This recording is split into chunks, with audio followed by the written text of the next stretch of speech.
Chapter 1. The ballroom of the Fairmont Hotel glittered under crystal chandeliers, a sea of silk gowns and tailored tuxedos swirling to the rhythm of a live jazz band. Ava Blake, 27, stood near the bar, her emerald dress clinging to her curves, her chestnut hair swept into an elegant updo. Her grey-green eyes, usually bright with wit, were dimmed by the weight of betrayal. Tonight was supposed to be a celebration. Her engagement to Ethan Caldwell, Seattle's golden boy tech entrepreneur. But it had become her undoing. "Ava, darling, you're stunning," Ethan had said earlier, his smile too perfect as he kissed her cheek. But she'd caught the whispers, the sidelong glances from his colleagues. Then, during his toast, a woman in red, Lila, his assistant, had stepped forward, her voice cutting through the applause. "To Ethan, my love, who deserves the truth." The room gasped as Lila revealed their affair, her words a knife to Ava's heart. Now, Ava clutched a glass of champagne, her knuckles white, as guests avoided her gaze. Ethan had fled, leaving her to face the humiliation alone. "Enough," she muttered, downing the drink and slipping out to the lobby, her heels clicking on marble. She needed air, escape, anything to dull the pain. The night air was cool, Seattle's skyline sparkling beyond the hotel's glass doors. Ava wandered, her dress shimmering under streetlights, until she reached a dive bar, the rusty anchor, its neon sign flickering. Inside, the air was thick with cigarette smoke and whiskey, a jukebox crooning blues. She slid onto a bar stool, ordering a gin and tonic. "Rough night?" a deep voice asked, smooth as velvet. Ava turned to find a man beside her, tall, broad-shouldered, with dark hair falling over a chiseled jaw. His amber eyes held a predatory glint, his black button-down open at the collar, revealing a hint of ink on his chest. He exuded danger and allure, like a storm wrapped in human form. "You could say that," Ava replied, her voice sharp. "You here to drown your sorrows too?" He smirked, leaning closer, his scent, leather and cedar, stirring her senses. "Not quite. I'm Damien, and you look like you need a better distraction than gin." She arched an eyebrow, her heartbreak fueling her boldness. "Ava, and what kind of distraction are you offering, Damien?" His gaze roamed her, unapologetic. "The kind that makes you forget everything else." Her pulse quickened, a reckless fire igniting. "Big talk. Prove it." They bantered, the bar fading as their chemistry crackled. Damien's wit matched hers, his touch, brushing her hand, grazing her knee, electric. Hours later, they stumbled into her apartment, lips locked, clothes shedding. Their night was raw, passionate, a blur of skin and heat under moonlight streaming through her window. Damien's strength, his hunger, consumed her, erasing Ethan's betrayal. At dawn, Ava woke alone, her sheets tangled, Damien's scent lingering. A note on her nightstand read, "You're unforgettable, Ava, but I'm not the staying kind." She crumpled it, her heart stinging but resolute. "Better this way," she whispered, vowing to move on. Chapter 2. 6 weeks later, Ava stepped into the sleek lobby of Wolf Enterprises, her navy blazer crisp, her chestnut hair pulled into a low bun. The luxury real estate firm's glass walls reflected Seattle's skyline, a symbol of her fresh start. After Ethan's betrayal, she'd rebuilt herself. New apartment, new job, new resolve. The executive assistant position, secured through relentless interviews, was her ticket to independence. But her stomach churned, a persistent nausea she blamed on nerves. "Ms. Blake, Mr. Wolf's expecting you," the receptionist, Clara, said, her smile polite. Ava nodded, smoothing her skirt, and followed Clara to the top floor. The elevator hummed, her reflection in its mirrored walls showing faint shadows under her grey-green eyes. She'd been tired lately, her appetite odd, craving rare steak, of all things. The CEO's office was a fortress of glass and steel, its floor-to-ceiling windows framing Puget Sound. A man stood with his back to her, broad shoulders filling a tailored charcoal suit, his dark hair catching the light. "Ms. Blake," he said, turning, his voice a low rumble. Ava froze. Damien Wolf. The stranger from the bar, now polished, his amber eyes locking onto hers with an unreadable intensity. Her heart raced, memories of their night flooding back. His hands, his lips, the way he'd claimed her. "Mr. Wolf," she managed, her voice steady despite her shock. "Thank you for the opportunity." He studied her, his gaze piercing, as if he could see through her professional facade. "Sit," he said, gesturing to a leather chair. "Your resume's impressive. Why Wolf Enterprises?" Ava sat, her mind racing. He didn't acknowledge their night. Good, she could do the same. "Your firm's innovative," she said, her tone crisp. "I want to be part of that vision." Damien leaned back, his fingers steepled. "You're direct. I like that. But this role demands loyalty, discretion. Can you handle it?" Her eyes narrowed, sensing a challenge. "I'm more than capable, Mr. Wolf." "Test me." His lips twitched, a hint of that barroom smirk. "I will." The meeting was brisk. Damien, outlining her duties, managing his schedule, liaising with clients, handling sensitive documents. But his gaze lingered, unsettling her. As she left, he called, "Ava!" She turned, her pulse spiking. "You look different," he said, his voice low. "Everything all right?" "Perfectly," she lied, her smile tight. She fled to the restroom, splashing water on her face. "Get it together," she muttered, her reflection pale. But a wave of nausea hit, and she gripped the sink, her secret burning. She was pregnant, and Damien could never know. That night, at her new apartment, Ava stared at the positive test she'd taken days ago. "What am I doing?" she whispered, her hand on her stomach. She'd raised this child alone, far from Damien's world. But her dreams were strange. Wolves running, a blood-red moon, a child's cry echoing. She woke, her senses sharp, hearing neighbors' footsteps through walls. Just stress, she told herself, but doubt lingered. Chapter 3. Wolf Enterprises was a whirlwind of high-stakes deals and late nights, and Ava thrived in its chaos, her efficiency earning nods from colleagues. But her pregnancy was a secret. She guarded fiercely, her nausea masked by ginger tea, her fatigue hidden behind flawless makeup. Damien was a demanding boss, his alpha energy filling every room, his amber eyes catching hers too often. She avoided him outside meetings, fearing he'd sense her truth. "Ava, the Milan client's file," Damien said one morning, leaning over her desk, his scent, leather and cedar, stirring unwanted memories. His proximity made her heart race, her senses unnaturally sharp. She could hear his steady pulse, smell the coffee on his breath. "Here," she said, handing him the folder, her fingers brushing his. A spark passed, and she pulled back, her cheeks warming. He frowned, his gaze narrowing. "You're pale, not sleeping." "Fine," she said too quickly. "Just busy." He lingered, then nodded. "Take care of yourself, Ava." As he left, her co-worker Mia grinned from her desk. "He's intense, huh? Total CEO vibes." "Too intense," Ava muttered, focusing on her screen. But her cravings were worsening. She'd devoured a near-raw burger at lunch, horrifying Mia. And her dreams grew vivid, wolves circling under a crimson sky, their howls blending with a child's voice. She woke sweating, her hearing so acute, she caught a car alarm blocks away. That afternoon, Ava visited a clinic, her nerves frayed. The doctor, Dr. Patel, frowned at her ultrasound. "Your pregnancy's progressing, unusually fast," she said, her voice cautious. "The fetus is larger than expected for 8 weeks." Ava's stomach dropped.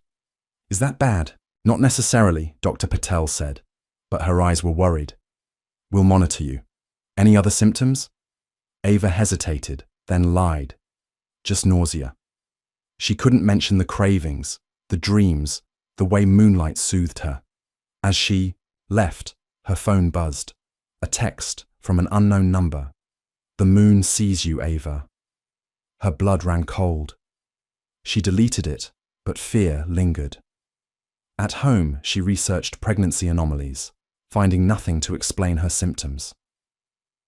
"You're fine," she told her reflection, but her grey-green eyes seemed brighter, almost glowing. She hid the test in a drawer, vowing to keep her secret, but Damien's gaze haunted her, his suspicion a ticking clock. Chapter 4. The conference room at Wolf Enterprises was tense, Damien pacing as he briefed the team on a Tokyo development deal. Ava sat at the table, her tablet open, her focus slipping, as nausea surged. She sipped water, her senses overwhelmed. The room's fluorescent hum, Mia's perfume, Damien's heartbeat, steady and strong. His amber eyes flicked to her, narrowing, and she looked away, her heart racing. "Ms. Blake, the financials," he said, his voice sharp. She passed him the report, her hand steady despite her nerves. "Projected ROI's solid," she said, her tone professional.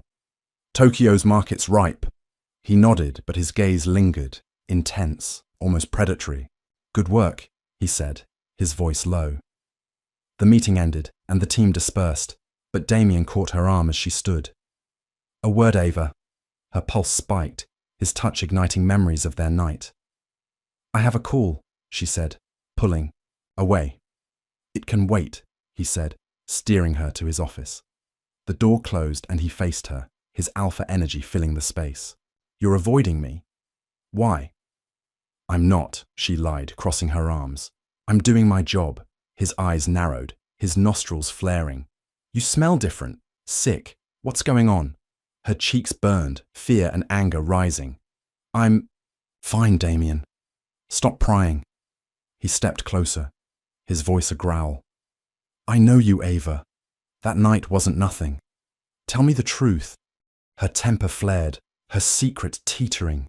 "You left, Damien. You don't get to demand anything now." His jaw clenched, regret flashing in his eyes. "I left to protect you. My world's dangerous." "Then keep me out of it," she snapped, turning to leave. But dizziness hit, her vision blurring, and she swayed. Damien caught her, his arms strong, his scent overwhelming. "Ava," he said, his voice urgent. "What's wrong?" She pushed him away, her breathing ragged. "Nothing. I need air." He didn't follow, but his gaze burned into her as she fled. At her desk, Mia frowned. "You okay? You're pale as a ghost." "Just tired," Ava said, forcing a smile. But her dreams that night were worse. Wolves tearing through a forest, a child with glowing eyes, a moon dripping blood. She woke, her senses razor sharp, hearing a dog bark miles away. "What's happening to me?" she whispered, her hand on her stomach, fear growing. At work, Damien's beta, Lucas, a lean man with sharp blue eyes, watched her closely. "Trouble in the city," he told Damien in the hall, his voice low. "Rogue scent. Not wolf, not human." "Keep it quiet," Damien said, glancing at Ava. She overheard, her enhanced hearing unnerving her. She buried herself in work, but her secret felt like a noose, tightening with every glance from Damien's amber eyes. Chapter 5. The client dinner at Canlis was a glittering affair, Seattle's elite mingling over candlelit tables, Puget Sound shimmering beyond the windows. Ava wore a black sheath dress, her chestnut hair loose, her makeup hiding her fatigue. She managed Damien's clients with ease, her charm disarming a skeptical investor, Mr. Tanaka. But her nausea was relentless, and her cravings, raw steak on the menu, tempted her dangerously. "Impressive work, Ms. Blake," Tanaka said, raising his glass. "Wolf's lucky to have you." "Thank you," Ava said, smiling, but her head spun. She excused herself, heading to the restroom, her senses overwhelmed by perfume, clinking glasses, and Damien's gaze across the room. In the restroom, she splashed water on her face, her reflection pale, her grey-green eyes unnaturally bright. "Hold it together," she muttered, but dizziness hit and she gripped the sink. Her vision darkened and she collapsed, the world fading. She woke on a leather couch, Damien's penthouse sprawling around her. Dark wood, floor-to-ceiling windows, the city glittering below. He knelt beside her, his amber eyes worried, a damp cloth in his hand. "You fainted," he said, his voice low. "What's going on, Ava?" She sat up, her head throbbing. "Low blood sugar," she lied, avoiding his gaze. "I'm fine." "Bullshit," he said, his tone sharp. "You're pale, shaky, and you smell different." Her heart raced, her secret teetering. "Stop sniffing me, Damien. It's creepy." He leaned closer, his voice a growl. "I'm worried. You're not yourself." She stood, swaying, and he steadied her, his touch electric. "I don't need your worry," she said, pulling away. "I need to go home." "You're not driving," he said, his voice firm. "Stay here. Rest." She glared, her temper flaring. "I'm not your responsibility." His eyes softened, a flicker of pain. "Maybe I want you to be." Her breath caught, memories of their night surfacing. "You left, Damien. Don't pretend you care now." "I left because my world's dangerous," he said, his voice raw. "But I can't stop thinking about you." She turned away, her heart a storm. "Take me home, please." He drove her in silence, his Maserati humming through Seattle's streets. At her apartment, she paused, her voice soft. "Thanks, but let's keep this professional." He nodded, his gaze intense. "If that's what you want." Inside, Ava locked the door, her hand on her stomach. The text from the unknown number haunted her. "The moon sees you." She checked her reflection, gasping. Her mirror showed nothing but her apartment. "No," she whispered, touching the glass, her fear spiking. Her child kicked, a tiny pulse of strength, and she sank to the floor, vowing to protect it, no matter what Damien or the shadows wanted. Chapter 6. The Seattle skyline glittered through. The floor-to-ceiling windows of Damien Wolfe's penthouse, its sleek interior a stark contrast to the turmoil churning in Ava Blake's chest. She stood by the glass, her chestnut hair loose, her grey-green eyes reflecting the city's lights. 2 days had passed since her fainting spell at the client dinner, and Damien's insistence on her staying at his penthouse for safety felt like a cage, despite the luxury. Her pregnancy, a secret she'd guarded fiercely, was no longer hers alone. Damien's amber eyes, sharp and predatory, had seen through her lies, and now she braced for the confrontation she'd been dreading.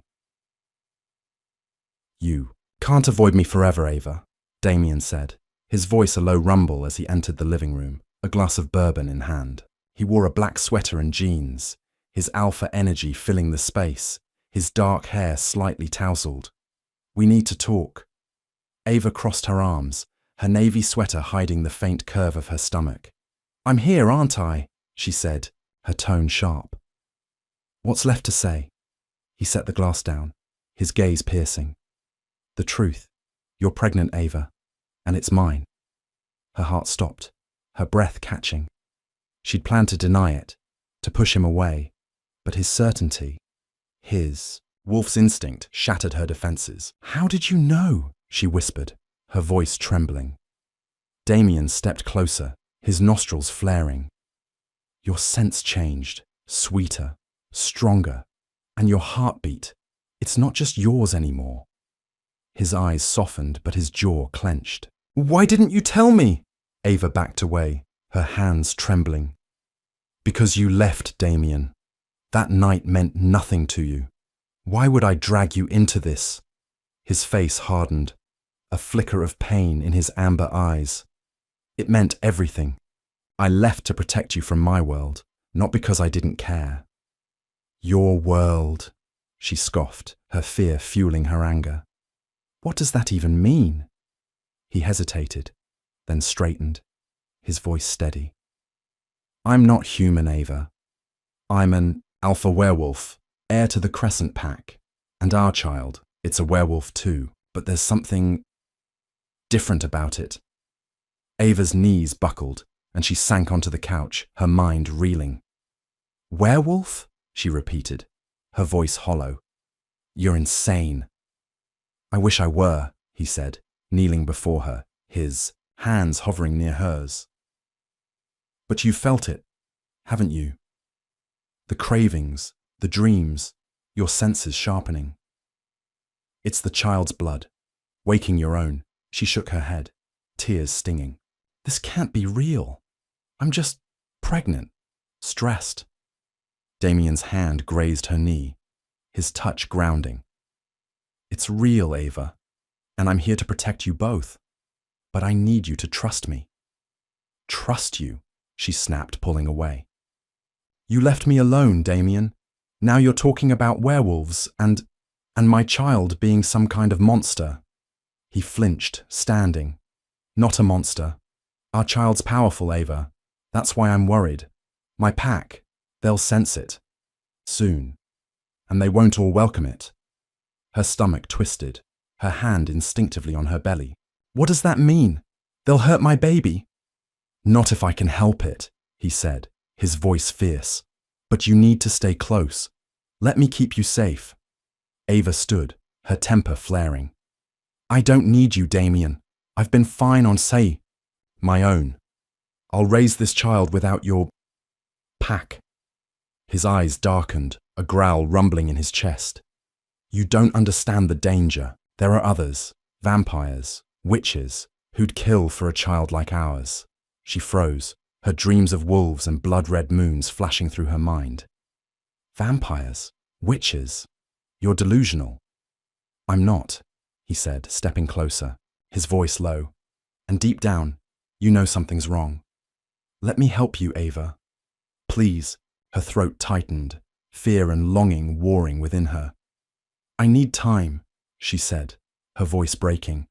I can't do this now. Damien nodded, his gaze softening. Take the guest room.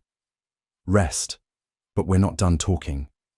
She fled to the guest suite, locking the door, her heart pounding. She curled up on the bed, her hand on her stomach, feeling a faint kick, a pulse of strength that terrified and comforted her. What are you? She whispered, tears falling. Damien's words, werewolf, pack, danger, echoed, and her dreams of wolves felt less like nightmares and more like warnings. Chapter 7. Wolf Enterprises was a battlefield of deadlines and deals, but Ava's real war was within. A week after Damien's revelation, she'd returned to her apartment, refusing his penthouse, determined to reclaim her independence. But her symptoms were worsening. Her cravings for raw meat were relentless, her senses so sharp she could hear whispers from the office's far end, and her dreams of wolves and blood-red moons left her waking in a cold sweat. Worst of all, her reflection was wrong. Ava stood in her bathroom, the fluorescent light harsh, her chestnut hair damp from a shower. She wiped steam from the mirror, expecting her grey-green eyes, her pale skin. But the glass showed only her bathroom. Tiles, towel rack, empty. Space. No, she gasped, touching the mirror, her fingers leaving smudges. Her reflection flickered, then vanished again. Her heart raced, her breath shallow. What's happening to me? She dressed quickly, her hands shaking, and headed to work, her navy blazer hiding her growing belly. At Wolf Enterprises, Damien's presence was unavoidable. His amber eyes tracked her, his alpha energy a constant pull. She avoided him, burying herself in emails, but Lucas, his beta, watched her too, his blue eyes sharp. You're jumpy, Mia, her co-worker, said at lunch, nibbling a salad. Everything okay? Ava forced a smile, her rare burger untouched, its scent too tempting. Just tired, pregnancy's kicking my ass. Mia's eyes widened. You're pregnant? Oh my God, Ava, why didn't you say? Keeping it quiet, Ava said, her voice low. Please don't tell anyone. My lips are sealed, Mia said, but her grin was curious. Who's the… Dad? Ava's throat tightened. No one important. Across the cafeteria, Damien's gaze met hers, his jaw clenched. She looked away, her senses catching his heartbeat, strong, steady, too loud. That afternoon, Lucas approached her desk, his voice low. Boss wants you in his office. Now. Ava's stomach dropped, but she nodded, following him. Damien's office was a fortress, its windows framing a stormy Seattle sky. He stood by, his desk, his suit crisp, his eyes intense. You're pushing yourself too hard, he said, closing the door.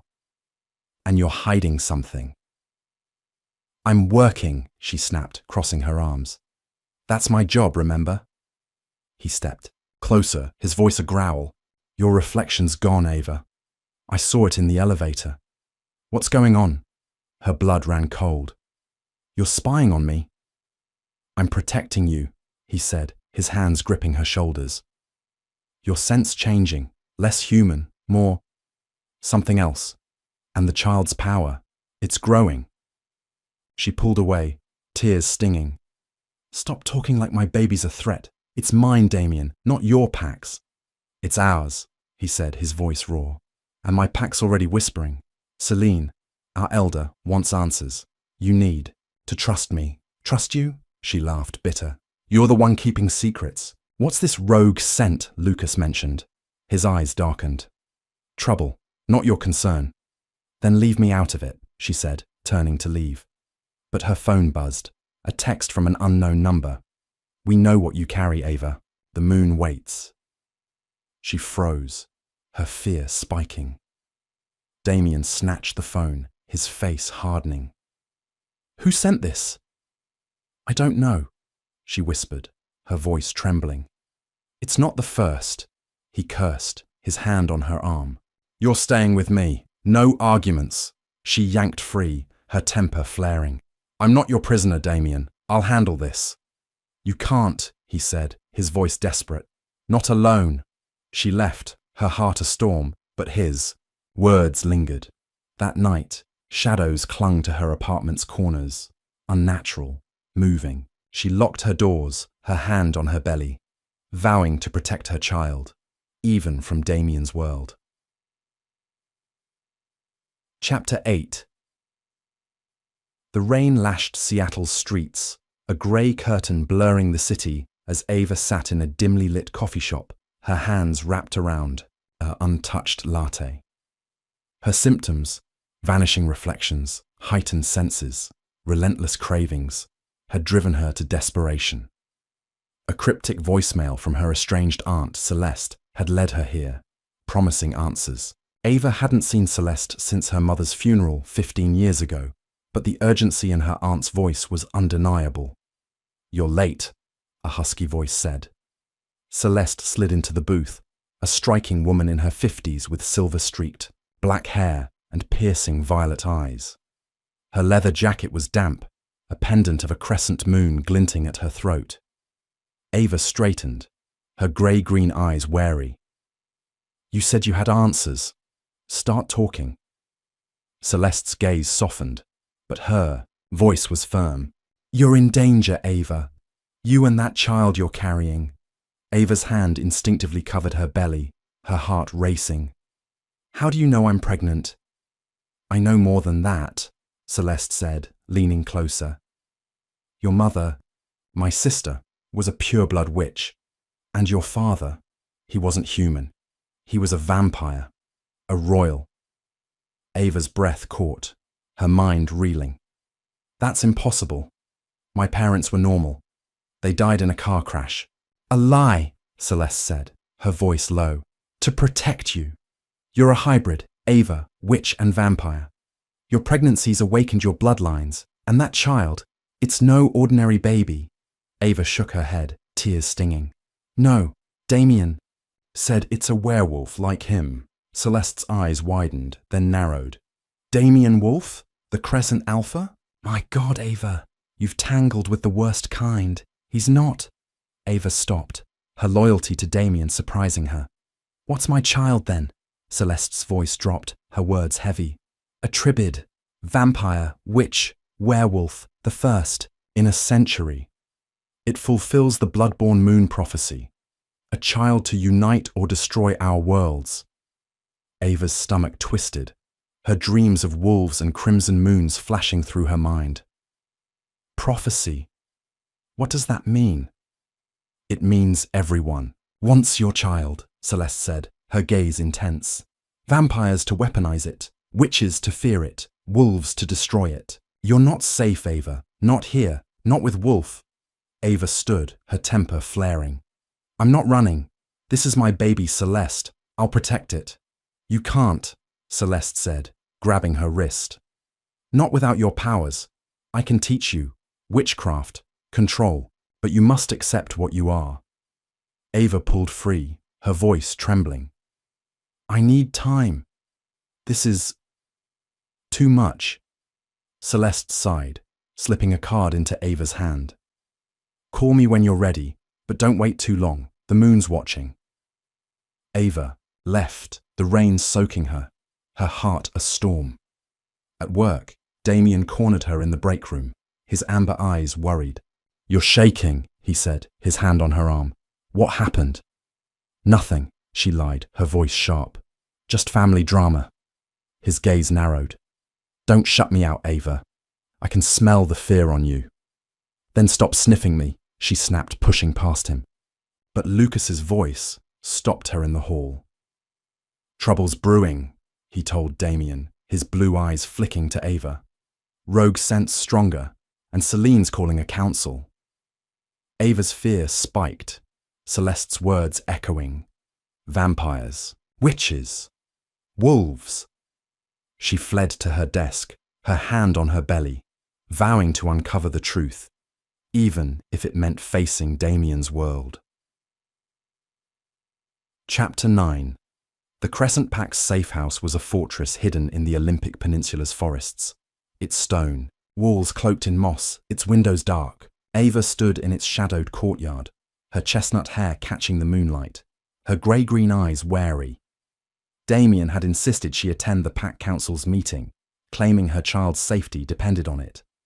Her pregnancy was visible now, her sweater stretched over her belly, and her symptoms, vanishing reflections, blood cravings, made her feel like a stranger in her own skin. You don't have to do this, Damien said, his hand on her back, his amber eyes fierce. I can face them alone. Ava shook her head, her voice steady. They're talking about my baby. I'm not hiding. He nodded, his jaw clenched. Stay close. Celine's traditional. Inside, the council chamber was a cavern of wood and stone, lit by torches. A dozen wolves sat around a carved table, their eyes glinting, some curious, others hostile. Celine, the elder, stood at the head, her silver hair braided, her blue eyes cold. Lucas flanked Damien, his blue eyes scanning the room. Damien Wolf, Celine began, her voice sharp. You bring a human into our sanctum, pregnant with your heir. Explain. She's not just human, Damien said, his voice a growl.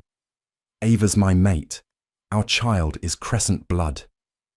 Ava's heart raced, the word mate stirring her. But Celine's gaze pierced her. Her sense wrong, she said, her voice icy. Not wolf, not human. What is she? Ava stepped forward, her temper flaring. I'm Ava Blake, and my child's no threat to you. Celine's lips curled. Your child's power hums even now. It's unnatural. The pack demands it be surrendered. Or terminated. Ava's blood ran cold, her hand on her belly. You're not touching my baby, she said, her voice fierce.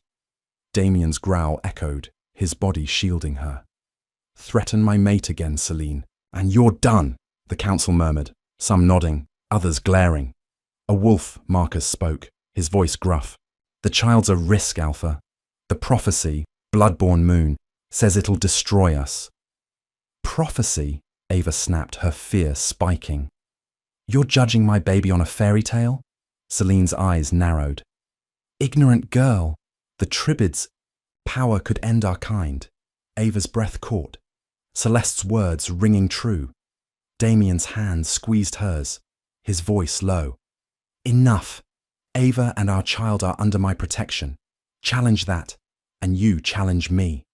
Celine stood, her voice cold. You're blinded, Damien. The pack will decide. Ava's knees trembled, but she held Celine's gaze. Decide what you want. I'm not giving up my child. The meeting ended in tense silence, Damien leading Ava out. In the forest, he pulled her close, his voice raw.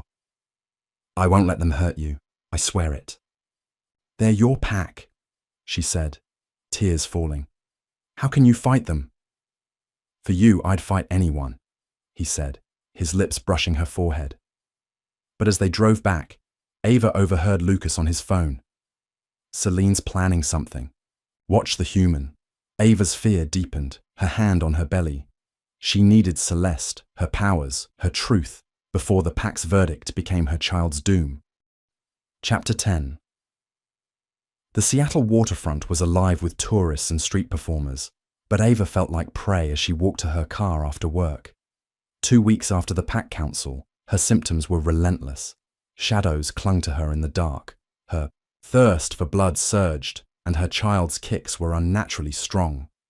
Damien's protection was suffocating, Lucas tailing her, but she refused to live in his penthouse, clinging to her independence. Celeste's card burned in her pocket, but fear of her aunt's world kept her from calling. You're late, Lucas said, leaning against her car, his blue eyes sharp. Boss wants you at the safe house. Ava glared, her keys in hand. I'm going home, Lucas. Tell Damien I'm fine, he smirked, stepping closer. You're not fine, Ava. You reek of something. Trouble follows you.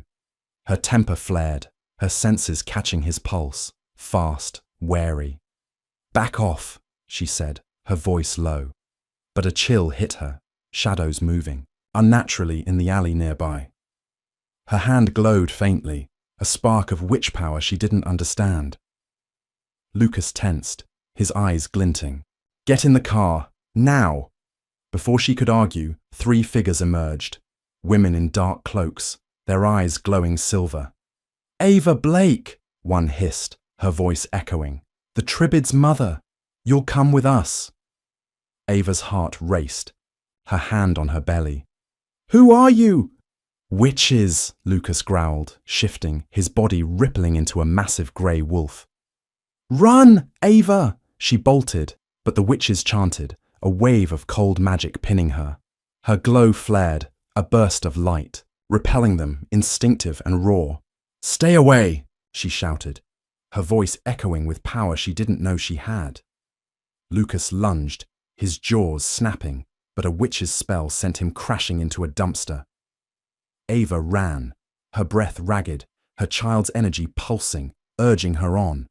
She reached an alley, but a witch appeared, her silver eyes cold. The blood-born moon demands your child, she said, raising a dagger. Ava's glow surged, a shield forming, the dagger shattering. You're not touching my baby, she snarled, her voice fierce. The witch recoiled, but a roar split the air. Damien, in wolf form, black fur gleaming, tearing through the alley. He dispatched the witch, his amber eyes wild as he shifted back, blood on his hands. Ava, he said, pulling her close, his voice raw. Are you hurt? She shook her head, tears falling. They wanted my baby. Witches, Damien, like Celeste said. He cursed, his arms tight. I should have been here. I'm sorry. Lucas limped, over, human again, bloodied. They're gone, he said, his voice grim. But they'll be back. Ava's knees buckled, Damien catching her. You're staying with me, he said, his voice firm. No more running. She nodded, her fear overwhelming her pride. Okay, she whispered, her hand on her belly. But you tell me everything. No more secrets. No more secrets, he promised, his lips brushing her hair. As they drove to his penthouse, Ava clutched Celeste's card, her resolve hardening. The witches, the pack, the shadows. She'd face them all to protect her child, even if it meant embracing Damien's dangerous world. Chapter 11. The penthouse at Wolf Enterprises was a fortress of glass and steel, its floor-to-ceiling windows framing a stormy Seattle night. Ava Blake sat on a plush leather couch, her chestnut hair loose, her grey-green eyes fixed on the rain-streaked cityscape. Her pregnancy, now at 12 weeks, felt like a countdown, her belly subtly rounded under her sweater. The witch attack had shattered her illusion of independence, forcing her to stay under Damien Wolf's protection. Her symptoms, cravings for blood, vanishing reflections, heightened senses, grew stronger with each moon phase, and her unborn child's kicks were fierce, unnatural. Damien, the alpha werewolf and father of her child, stood by the bar, his amber eyes tense, his black shirt open at the collar. "You're quiet," Damien said, pouring a bourbon, his voice a low rumble. "Talk to me, Ava." She hugged her, knees, her voice sharp. "What's there to say? Witches tried to kill me. Your pack wants my baby gone. And I'm changing." He set the glass down, crossing to her, his alpha energy grounding. "You're not alone in this. I'm here." Ava's eyes flashed, her fear fueling her temper. "Here?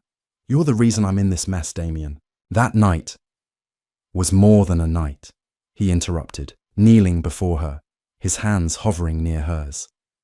"You're my mate, Ava. I feel you, your fear, your strength. Our child binds us." Her throat tightened, his words stirring her heart despite her anger. "Mate, I'm not a wolf, Damien. I don't even know what I am." A knock interrupted them. Marina, the pack's healer, entered, her auburn hair braided, her green eyes calm. "I've got results," she said, holding a tablet. "Ava's blood work." Ava's stomach twisted. "What's wrong with me?" Marina sat, her voice gentle.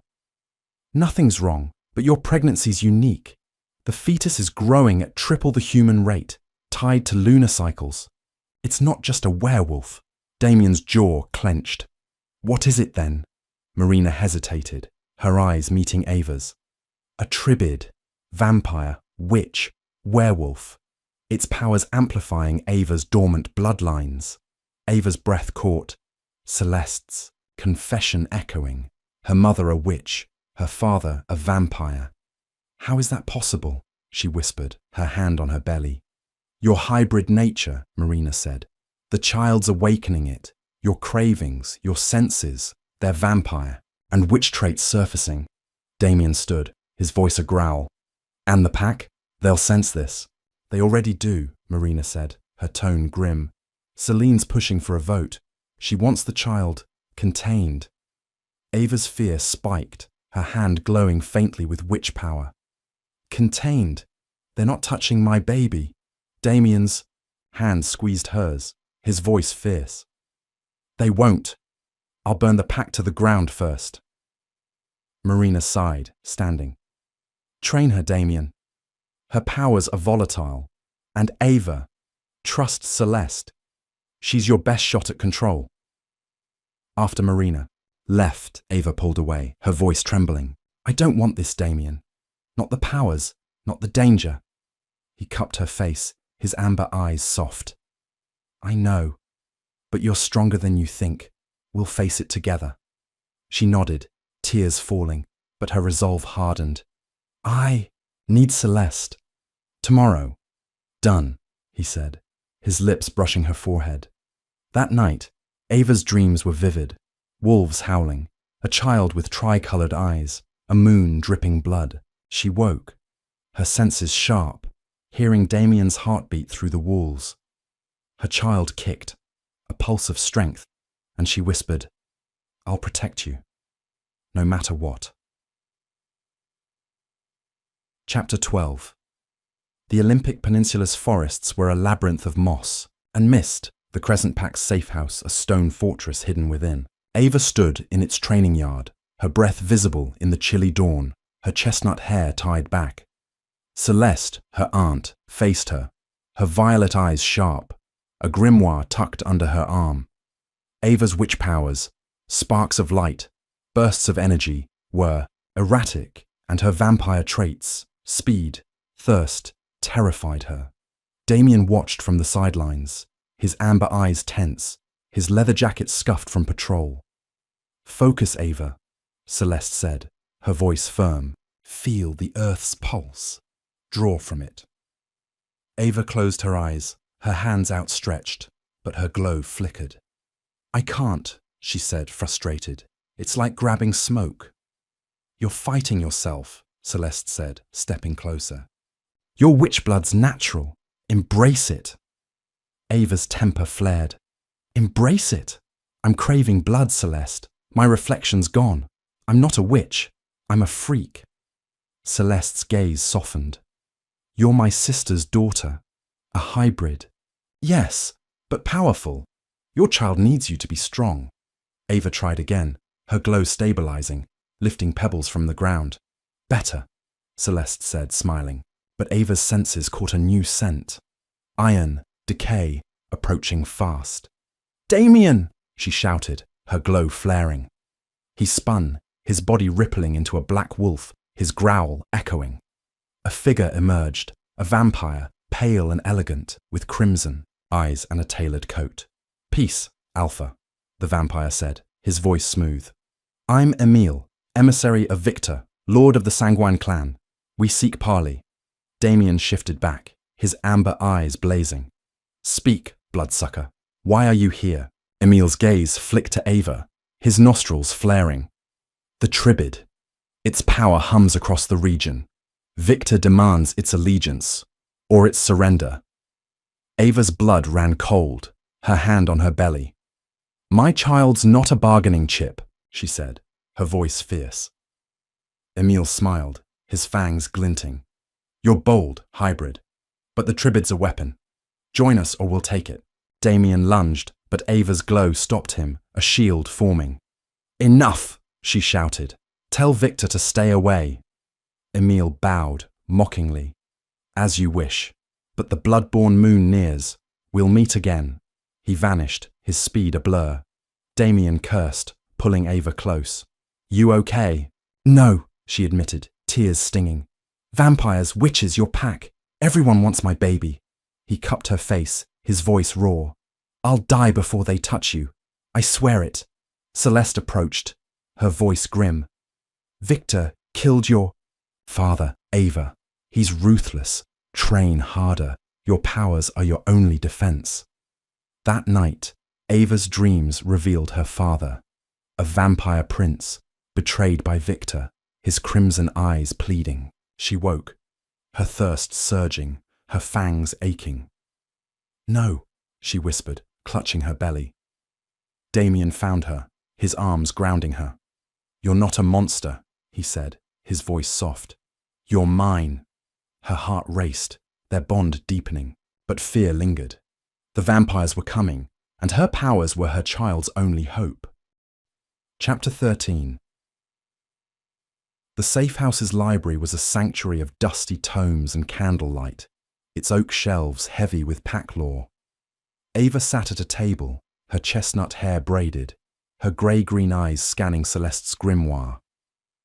Her witch powers were growing, light shields, minor telekinesis, but her vampire traits were volatile, her thirst for blood spiking unpredictably. Damien trained with Lucas in the yard, their swords clashing, while Marina monitored Ava's pregnancy. Her tests confirming the Tribid's power was tied to the looming blood-born moon. "You're distracted," Celeste said, sitting across from her violet eyes sharp. "What's wrong?"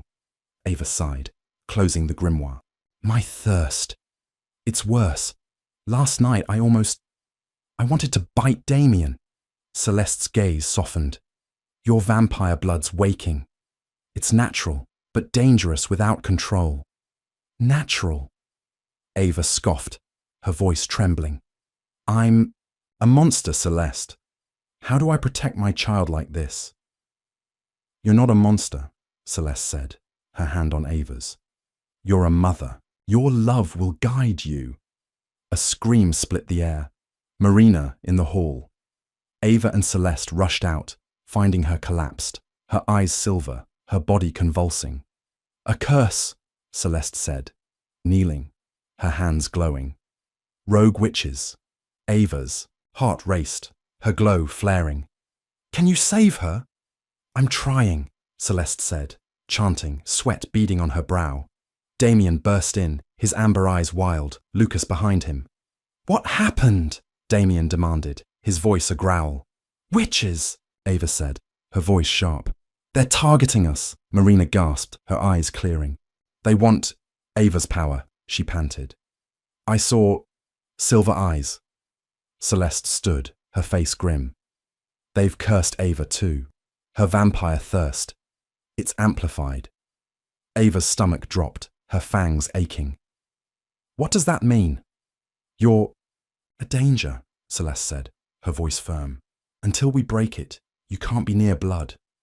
Damien's hand gripped Ava's, his voice fierce. She's not leaving my side. She must, Celeste said, her eyes hard. Or she'll kill you. Ava pulled away, tears falling. I won't hurt him. Fix this, Celeste. That night, the curse struck. Ava woke, her thirst afire, her vision red. She stumbled to the kitchen, finding Lucas slicing an apple. His blood scent hit her, and she lunged, fangs bared. Ava! He shouted, dodging, his knife clattering. Damien tackled her, pinning her, his voice desperate. Ava! Fight it! She roared, her strength unnatural, but his amber eyes anchored her. I'm sorry, she sobbed, her thirst fading, her body shaking. Celeste arrived, chanting, her glow breaking the curse. It's gone, she said, exhausted. But they'll try again. Ava curled into Damien, her voice broken. I'm a threat, Damien. To you, to everyone. You're my mate, he said, his arms tight. We'll face this together. Her heart ached, their bond deepening, but fear lingered. The witches were closing in, and her powers were her only defense. Chapter 14.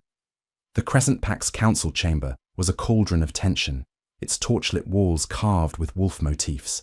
Ava stood beside Damien, her chestnut hair loose, her grey-green eyes fierce despite her fear.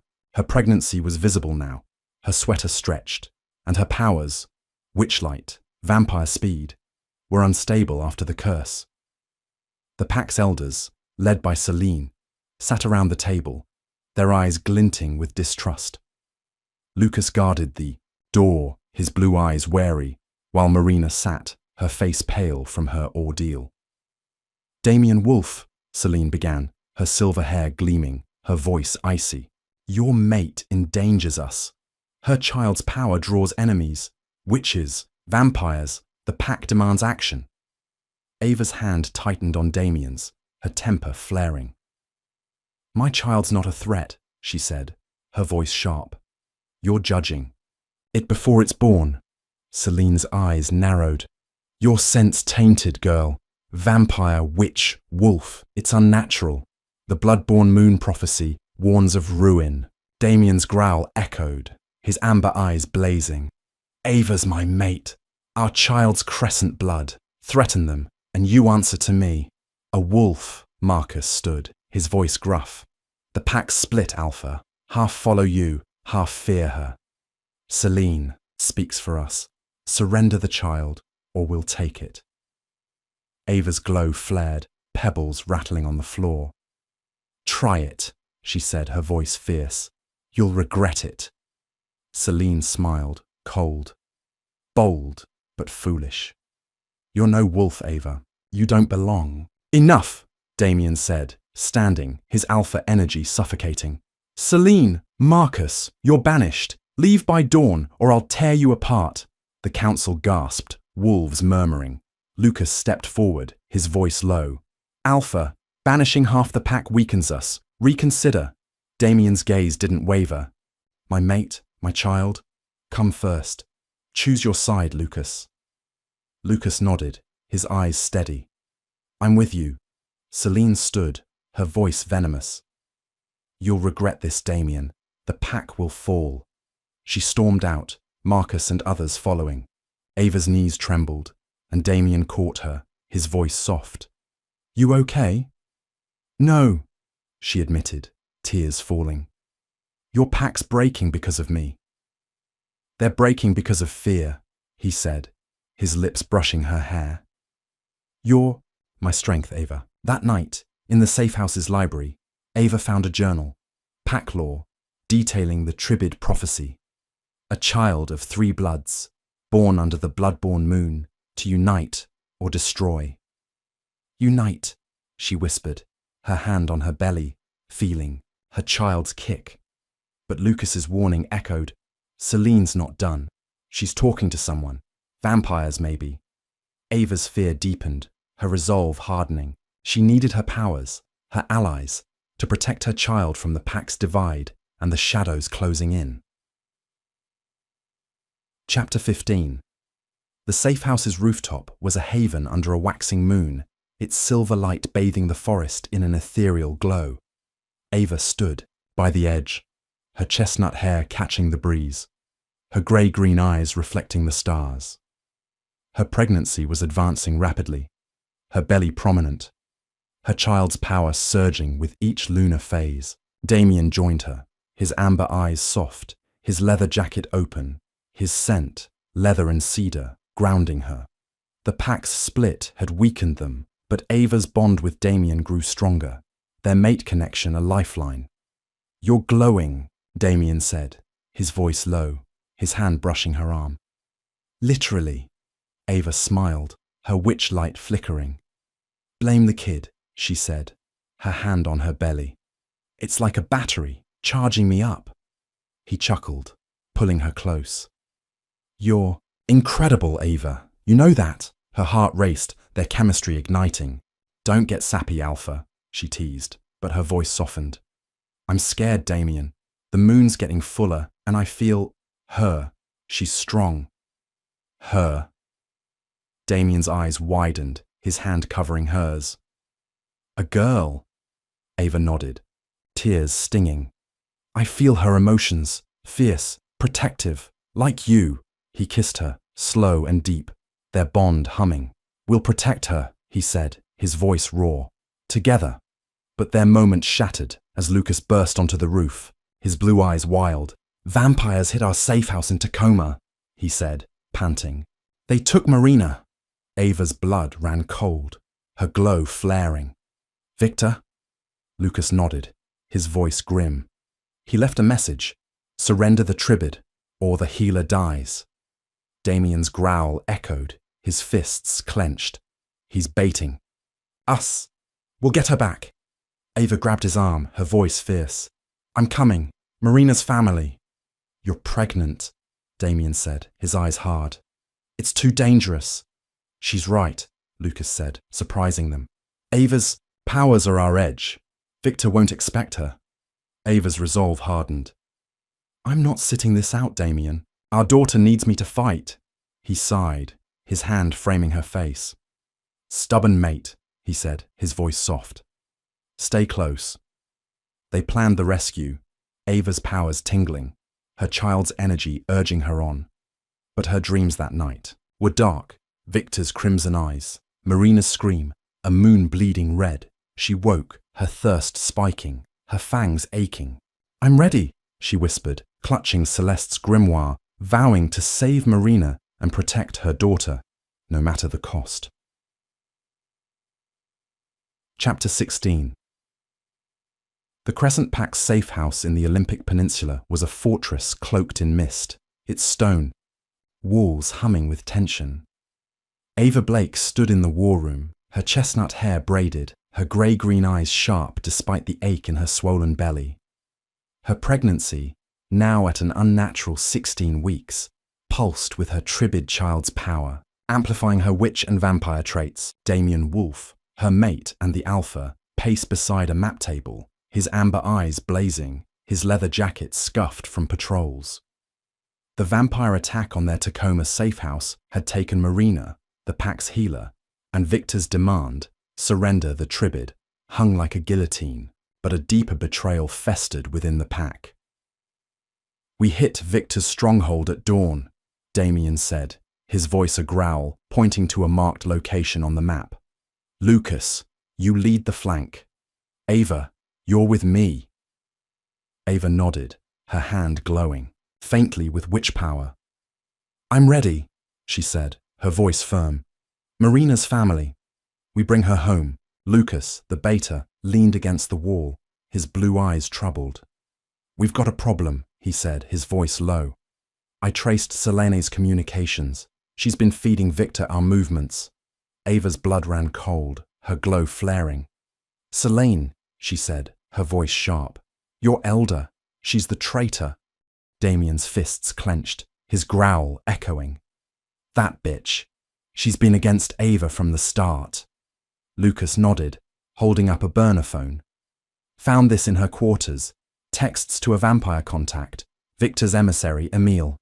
She leaked Tacoma's location."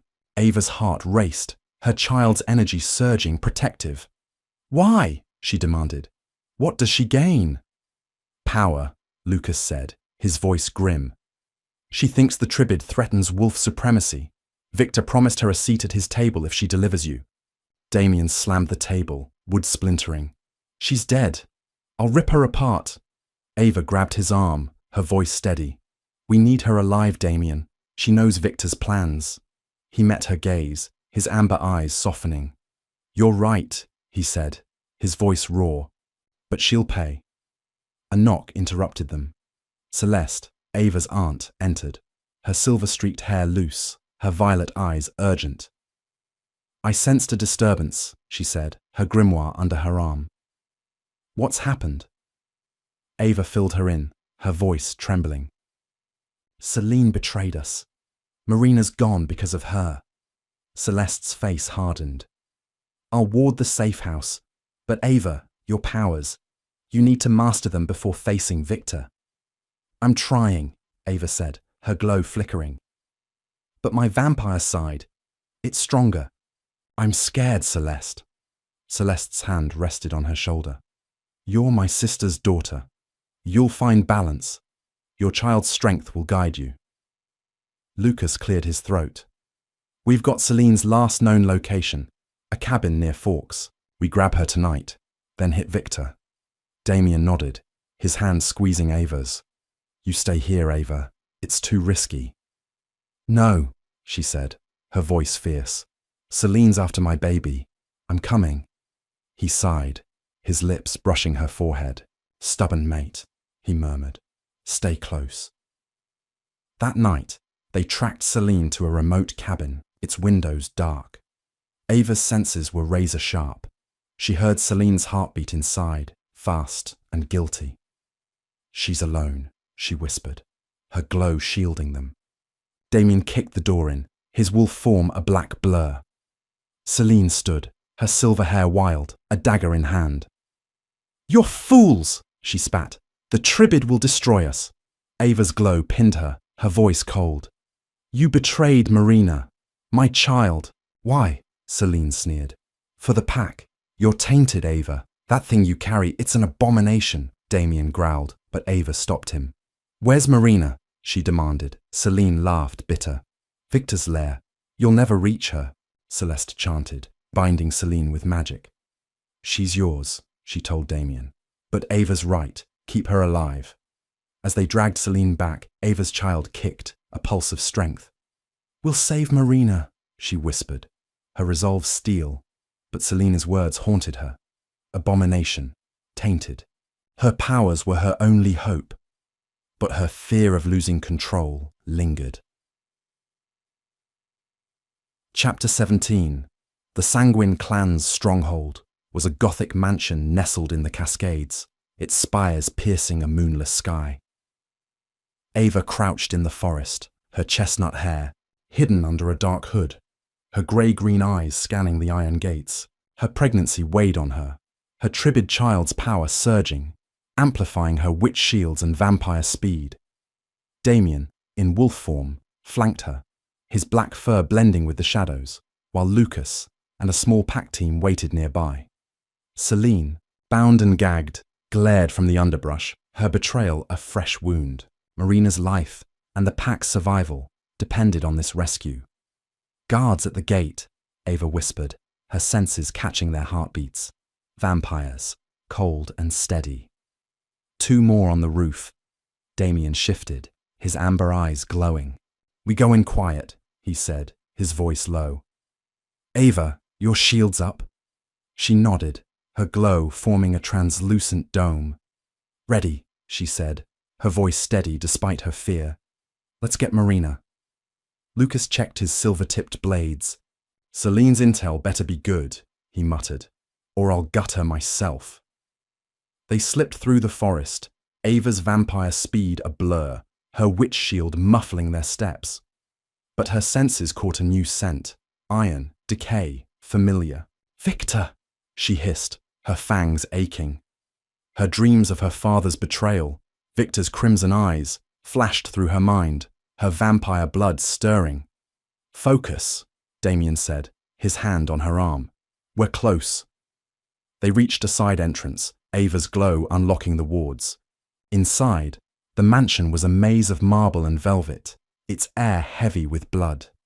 Ava's thirst spiked, her vision red, but her child's kick grounded her. "This way," she said, her senses tracking Marina's faint heartbeat. They found her in a dungeon, chained, her auburn hair matted, her green eyes dull. "Ava!" she gasped, her voice weak. "You shouldn't be here." "Saving your ass," Ava said, her glow shattering the chains. "Can you walk?" Marina nodded, leaning on Lucas. But alarms blared, and vampires swarmed, pale, fanged, their crimson eyes gleaming. "The Tribid!" one hissed, lunging. Ava's shield flared, repelling them, her vampire speed a blur as she struck, her strength unnatural. Damien's wolf form tore through enemies, his growls echoing. Lucas fought, his blades flashing, but a vampire grabbed Ava, his fangs grazing her neck. "No!" she roared, her glow blasting him, her child's energy surging. The vampires recoiled, fear in their eyes. Victor's voice echoed, smooth and cold. "Impressive. Hybrid. Your father's blood runs true." Ava spun, her heart racing. Victor stood on a balcony, his crimson eyes locked on her, his black suit immaculate. "You killed him," she said, her voice trembling. "My father." Victor smiled, his fangs glinting. "A necessary sacrifice, as will your child be." Damien lunged, but Victor vanished, his laughter lingering. "We've got to move!" Lucas shouted, supporting Marina. They fought their way out, Ava's shield holding, her child's power a beacon. At the gates, Selene broke free, her dagger aimed at Ava. "For the pack!" she screamed. Ava's glow stopped her, pinning her. "You're done," she said, her voice cold. Damien knocked Selene out, his eyes fierce. They escaped, Marina safe, but Victor's words haunted Ava. "He wants my daughter," she told Damien in the safe house, her voice breaking. "Like he wanted my father." He held her, his amber eyes soft. "He won't touch her. I swear it." Her heart ached, their bond deepening, but her dreams that night showed Victor's betrayal, her father's death, her child's power. She woke, her resolve steel. She needed Celeste, her powers, to face the vampire who destroyed her family. Chapter 18. The Witch Coven's sanctuary was a hidden grove in the North Cascades, its ancient oaks woven with wards, its air humming with magic. Ava stood in a clearing, her chestnut hair loose, her grey-green eyes reflecting the dawn. Her pregnancy was a constant weight, her Tribid child's power amplifying her witch and vampire traits, but her control was fragile. Celeste, her aunt, led her through spells, her violet eyes sharp, while Damien watched, his amber eyes wary, his presence a clash with the Coven's distrust of wolves. "Breathe, Ava," Celeste said, her hands guiding Ava's, A grimoire opened between them. Channel the Earth's energy. Shape it. Ava's glow flared, lifting leaves, but her fangs ached, her thirst surging. I can't, she said, her voice trembling. My vampire side, it's fighting me. Celeste's gaze softened. You're a hybrid. Both sides are you. Accept them, or they'll tear you apart. Ava's temper flared. Accept? I'm drinking blood, Celeste. I'm not human anymore. You're more, Celeste said, her voice firm. Your child needs a mother who's whole. A witch, Lila, approached, her brown eyes cold. She's a danger, she said, her voice low. Vampire blood taints her magic. Damien stepped forward, his growl low. Say that again, he said, his amber eyes blazing. Lila flinched, but Celeste raised a hand. Enough, she said. Ava's family. She stays. Ava's heart raced, her glow stabilizing. I'm here to learn, she said, her voice steady.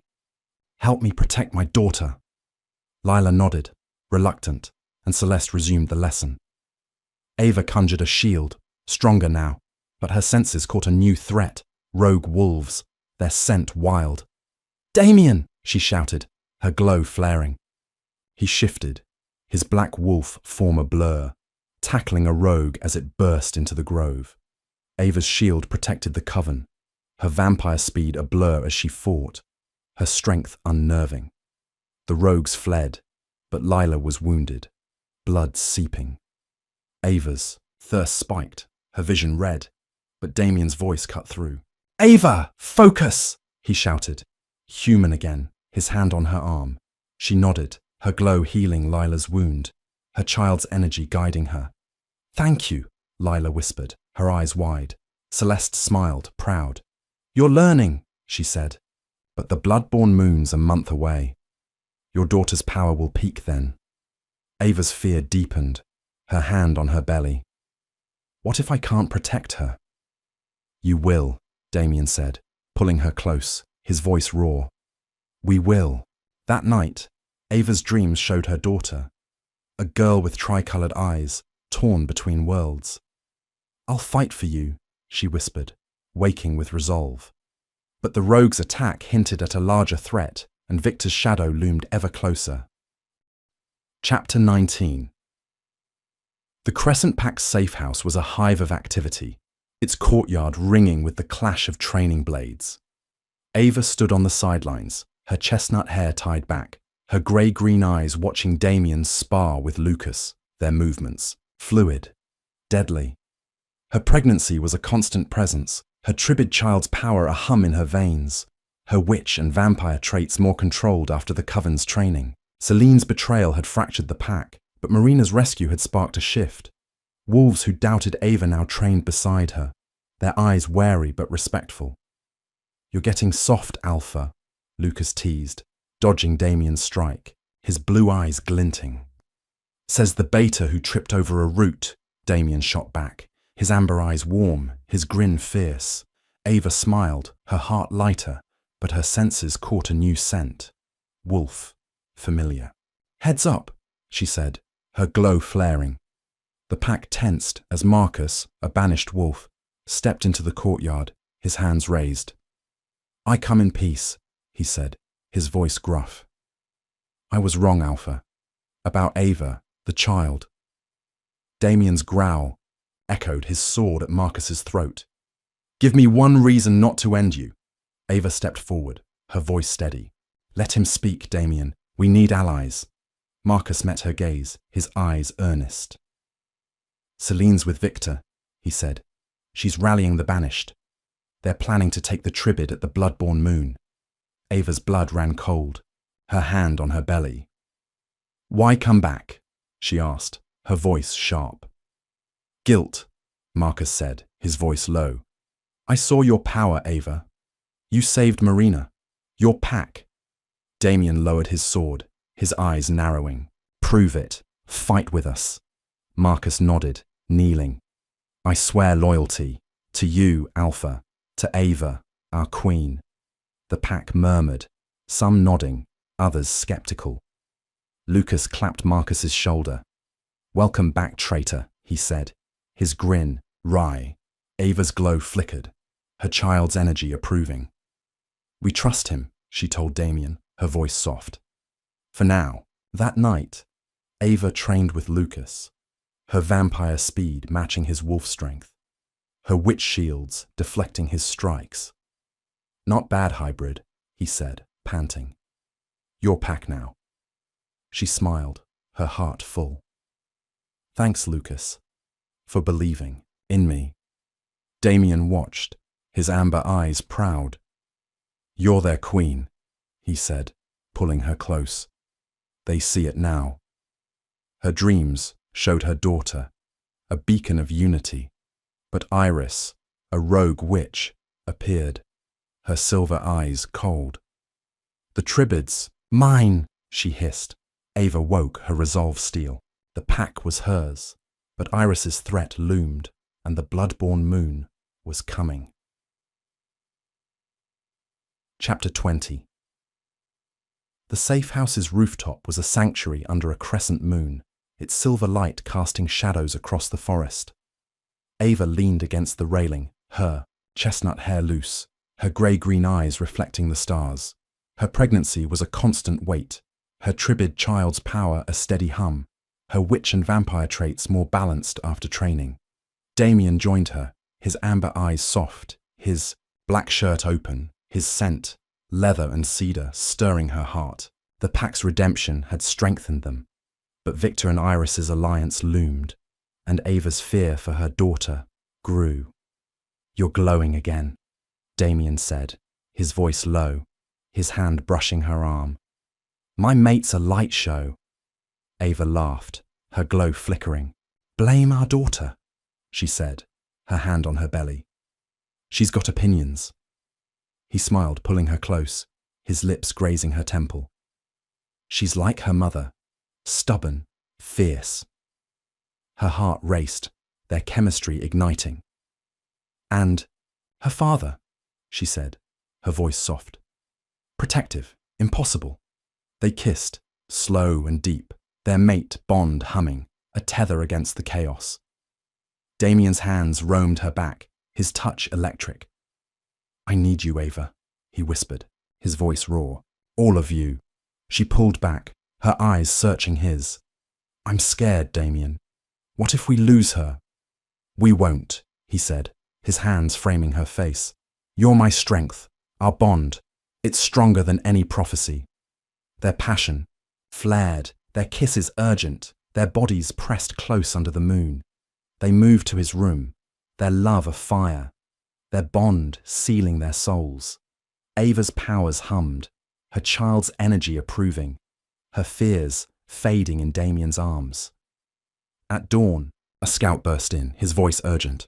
"Victor's allied with Iris," he said, holding a blood-scrawled note. "They're coming for the Tribid." Ava's glow flared, her resolve steel. "Let them try," she said, her voice fierce. Damien nodded, his amber eyes blazing. "We're ready," he said, his hand squeezing hers. "For our daughter." Ava's dreams showed her child's thoughts, images of unity, not destruction. "You're our hope," she whispered, waking with certainty. Their mate bond was her anchor, but Victor and Iris's alliance was a storm, and the blood-born moon was her daughter's destiny. Chapter 21.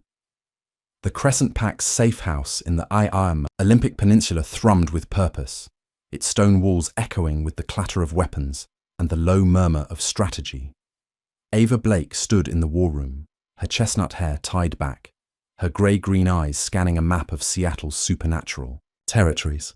Her pregnancy, now at an unnatural 20 weeks, weighed heavily, her Tribid child's power surging with each lunar phase, amplifying her witch shields and vampire speed. Damien Wolf, her mate and alpha, stood beside her, his amber eyes tense, his leather jacket scuffed from training. Victor's alliance with Iris, the rogue witch, had escalated the threat, and the blood-born moon loomed 3 weeks away, promising chaos or salvation.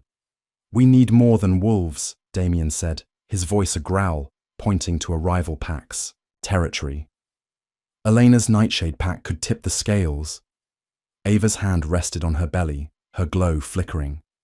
"Can we trust her?" she asked, her voice steady. "Your pack's already fractured." Damien's jaw clenched. "Elena's pragmatic. She hates Victor more than she distrusts us." Lucas, the beta, leaned against the wall, his blue eyes sharp. "She'll want a price," he said, tossing a silver dagger between his hands. "Nightshade doesn't fight for free." "Then we pay it," Ava said, her voice firm. "My daughter's worth it." Celeste entered, her silver-streaked hair braided, her violet eyes urgent. "I've warded the safe house," she said, her grimoire under her arm. "But Ava, your vampire thirst, it's spiking. We need to stabilize your bloodlines." Ava's fangs ached, her throat dry. "How?" she asked, her voice trembling. "I nearly killed Lucas last time." Celeste's gaze softened. "A ritual. Damien's blood. My blessing. It'll balance your witch and vampire sides." Damien's hand squeezed Ava's, his voice fierce. "Whatever it takes." "I'm in." Lucas smirked, sheathing his dagger. "Romantic, but let's not bleed the alpha dry before Eleanor's meeting." Ava smiled, but her fear lingered. That afternoon, they met Eleanor at a neutral diner in Port Angeles, its neon sign flickering. Eleanor, a tall woman with cropped black hair and hazel eyes, exuded alpha energy, her leather coat studded with silver. Her beta, Nico, stood behind her, his dark eyes wary. "Wolf," Eleanor said, sliding into a booth, her voice cool. "You're desperate, or you wouldn't be here." Damien leaned forward, his amber eyes hard. "Victor's allied with Iris. They want my mate's child. We need your pack." Elena's gaze flicked to Ava, her nostrils flaring. "The Tribid," she said, her voice low. "It's true then. Vampire, witch, wolf." Ava met her gaze, her glow flickering. "My daughter's no threat," she said, her voice sharp. "But Victor is. Help us, or he'll come for you next." Elena's lips curved, a hint of respect. "Bold. I like that. But my pack doesn't trust hybrids. Prove you're worth fighting for." Ava's hand glowed, lifting a spoon from the table, her vampire speed a blur as she caught it. "I'm learning," she said, her voice steady, "and I'll die for my child." Elena nodded, leaning back. "We'll join you. But I want territory. Tacoma's waterfront." Damien's growl rumbled. "Steep price." "Take it or leave it," Elena said, standing. "You've got 1 week to decide." Back at the safe house, Ava's thirst surged, her vision red. She fled to the forest, her breath ragged, fearing she'd hurt Damien. "I'm a monster," she whispered, her fangs aching. Celeste found her, her voice gentle. "You're a mother," she said, kneeling. "The ritual will help. Trust me." Ava nodded, tears falling. "I can't lose him, Celeste. Or her."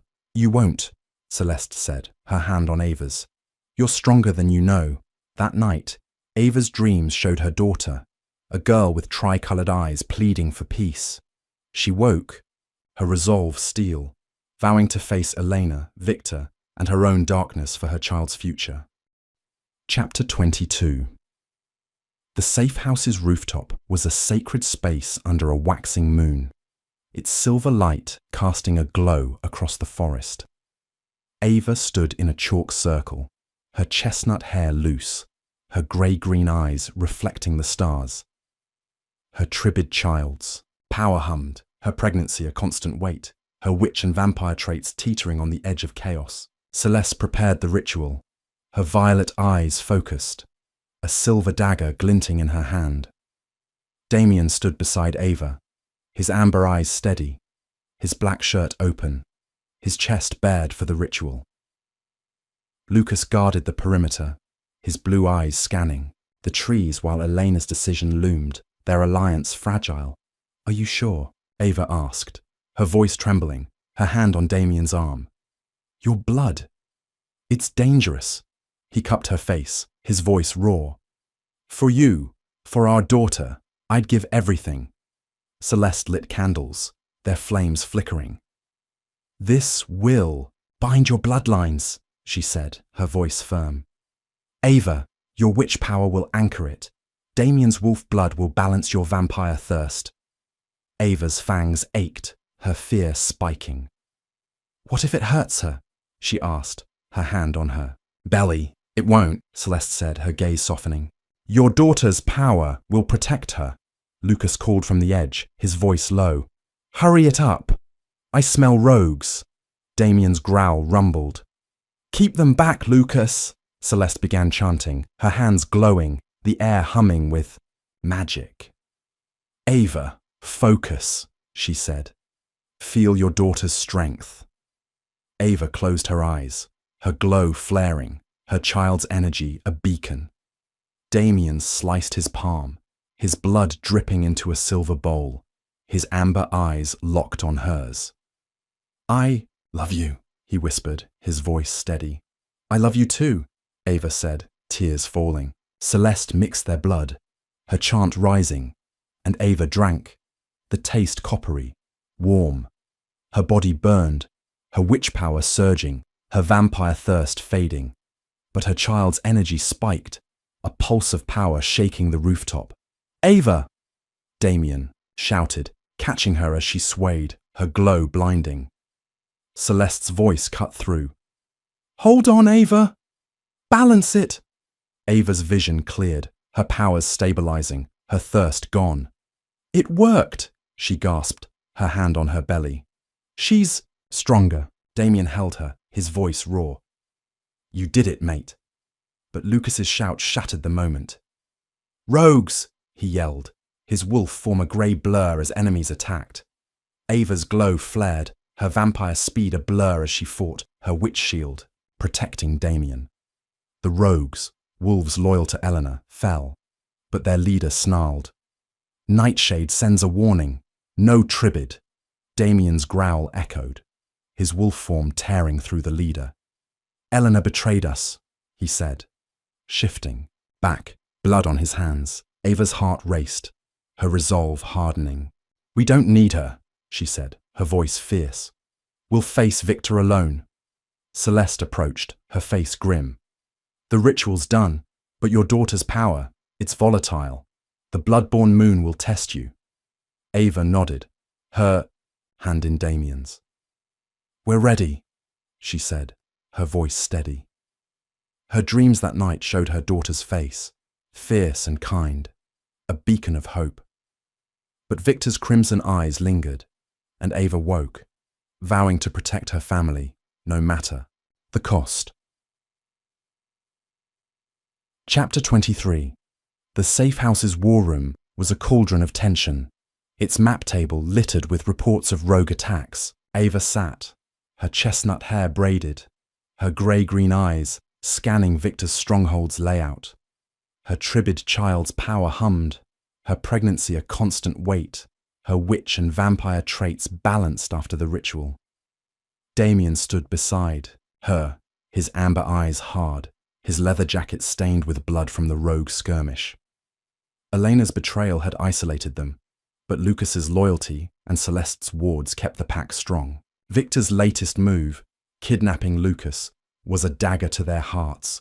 He's baiting us, Damien said, his voice a growl, slamming a fist on the table. Victor knows we'll come for Lucas. Ava's glow flickered, her hand on her belly. We have to, she said, her voice firm. Lucas is family. Celeste stood by the window, her violet eyes distant. Victor's playing you, she said, her voice low. He wants Ava. The Tribid's power draws him. Ava's throat tightened, her dreams of her father's betrayal, Victor's betrayal, resurfacing. He killed my father, she said, her voice trembling. He won't touch my daughter. Damien's hand squeezed hers, his voice fierce. He won't, but we need a plan. Marina, healed but shaken, spoke, her green eyes worried. Victor's lair is warded, she said, her voice soft. Vampires, Witches. He's got Iris's magic. Ava's resolve hardened. I'm stronger now, she said, her glow flaring. I'll break those wards. Damien's eyes softened, but his voice was firm. You're pregnant, Ava. It's too risky. She's right, Celeste said, surprising them. Ava's powers are our edge. Victor won't expect her. Ava met Damien's gaze, her voice steady. I'm doing this, Damien. For Lucas. For our daughter. He sighed, pulling her close, his lips brushing her forehead. Stubborn mate, he murmured. Stay close. They planned the rescue. Ava's senses sharp, her child's energy urging her on. That night, her dreams connected her to her father's spirit. A vampire prince, his crimson eyes pleading. Victor seeks control, he warned, his voice faint. Your daughter's power, he'll twist it. Ava woke, her heart racing, her glow flaring. I won't let him, she whispered, clutching Damien's hand. At dawn, they set out, Ava's resolve steel, her powers her only hope to save Lucas and defy Victor's gambit. Chapter 24. The Sanguine clan's stronghold loomed in the Cascades, its gothic spires piercing a stormy sky. Ava crouched in the forest, her chestnut hair hidden under a hood, her grey-green eyes scanning the iron gates. Her Tribid child's power surged, her pregnancy a weight, her witch shields and vampire speed ready. Damien, in human form, flanked her, his amber eyes fierce, his silver-tipped dagger glinting. Celeste and a small pack team, Marina, Marcus, waited nearby, their breaths visible in the cold. Lucas's life hung in the balance, and Victor's trap was a certainty. Wards are strong, Celeste whispered, her violet eyes glowing as she probed the mansion's magic. Iris's work. Ava, you'll need to break them. Ava nodded, her glow flaring. I can do it, she said, her voice steady, her child's energy a beacon. Damien's hand grazed her back, his voice low. You're sure? We can find another way. No, Ava said, her eyes meeting his. Lucas needs us. I'm ready. He nodded, his lips brushing her temple. My mate, he murmured, his voice raw. Be careful. They slipped through. The forest, Ava's vampire speed a blur, her witch shield muffling their steps. At the gates, her glow shattered the wards, sparks flying, but alarms blared. So much for quiet, Marcus muttered, his sword drawn. Vampires swarmed, their crimson eyes gleaming, fangs bared. Ava's shield held, her vampire speed a blur as she struck, her strength unnerving. Damien's dagger flashed, blood splattering, his growl echoing. Celeste chanted, her magic repelling enemies, but Iris appeared, her silver eyes cold, her hands glowing. The Tribid's mother, Iris hissed, her voice venomous. Your power's mine. Ava's glow clashed with Iris's, a burst of light, shaking the courtyard. You'll never touch my daughter, Ava snarled, her child's energy surging, repelling Iris. Damien grabbed her arm, his voice urgent. Lucas is inside. Move! They fought through the mansion, Ava's senses tracking Lucas's heartbeat, weak, erratic. In a dungeon, they found him, chained, bloodied, his blue eyes dull. Ava! He gasped, his voice hoarse. Get out! It's a trap. Saving your ass, Ava said, her glow shattering his chains. Can you walk? Lucas nodded, leaning on Marcus. But Iris reappeared, her magic a cold wave, siphoning Ava's power. You're weak, Iris taunted, her eyes gleaming, Ava's vision blurred, her strength fading, but her child's energy roared, a pulse of light blasting Iris back. I'm not weak, Ava panted, her glow stabilizing. They escaped, Lucas safe, but Iris's laughter echoed. The blood-born moon comes, she called, vanishing. Ava collapsed, Damien catching her, his voice desperate. Ava, stay with me. I'm okay, she whispered, her hand on her belly. She saved me. Back at the safe house, Ava's resolve hardened. Iris wants my power, she told Damien, her voice fierce. Victor wants my daughter. We end this. He nodded, his amber eyes blazing. Together, he said, his hand squeezing hers. Her dreams showed her daughter's face, a beacon of hope, but Iris's silver eyes lingered, a promise of war. Chapter 25. The Crescent Pack's courtyard was a sea of wolves, their eyes glinting under a twilight sky. Ava stood on a stone platform, her chestnut hair loose, her grey-green eyes fierce despite her exhaustion.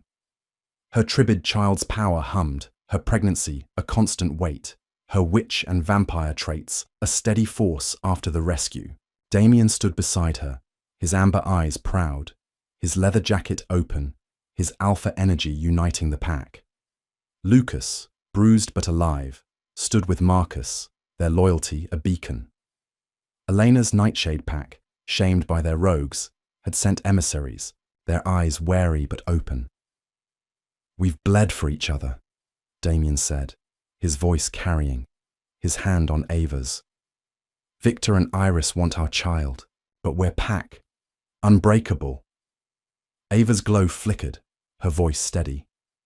I'm not one of you, she said, her eyes meeting theirs. But I fight for you, for my daughter. Will you fight with me? Marcus stepped forward, kneeling. You saved Lucas, he said, his voice gruff. You're our queen. The pack roared, their howls echoing, some shifting, their fur gleaming. Eleanor's emissary, Nico, spoke, his dark eyes earnest. Nightshade was wrong, he said, kneeling. We pledge our blades for the Tribid. Ava's heart swelled, tears stinging. Thank you, she said, her voice soft. We're stronger together. Lucas grinned, his blue eyes warm. Told you, Ava. Your pack. Damien pulled her close, his voice low. You're my mate, he said, his lips grazing her ear. Their queen. Celeste approached, her violet eyes proud. The bloodborne moon's 2 weeks away, she said, her voice firm. Ava, train harder. Your daughter's power will peak. Ava nodded, her resolve steel. I'm ready, she said, her hand on her belly. For her. That night, Damien proposed a mating ceremony, his voice soft. I want the pack to see us, he said, his amber eyes intense. Bound, forever. Ava's throat tightened, her fear lingering. What if we lose her? She whispered, tears falling. We won't, he said, his hands framing her face. Our bond, it's her strength. She nodded, their kiss sealing their vow. Her dreams showed her daughter's thoughts, images of unity, peace. You're our future, Ava whispered, waking with certainty. The pack's vow was her anchor, but Victor and Iris's war loomed, and the bloodborne moon was her daughter's destiny. Chapter 26. The Crescent Pack's safe house in the Olympic Peninsula glowed under a crescent moon, its courtyard transformed into a sacred grove.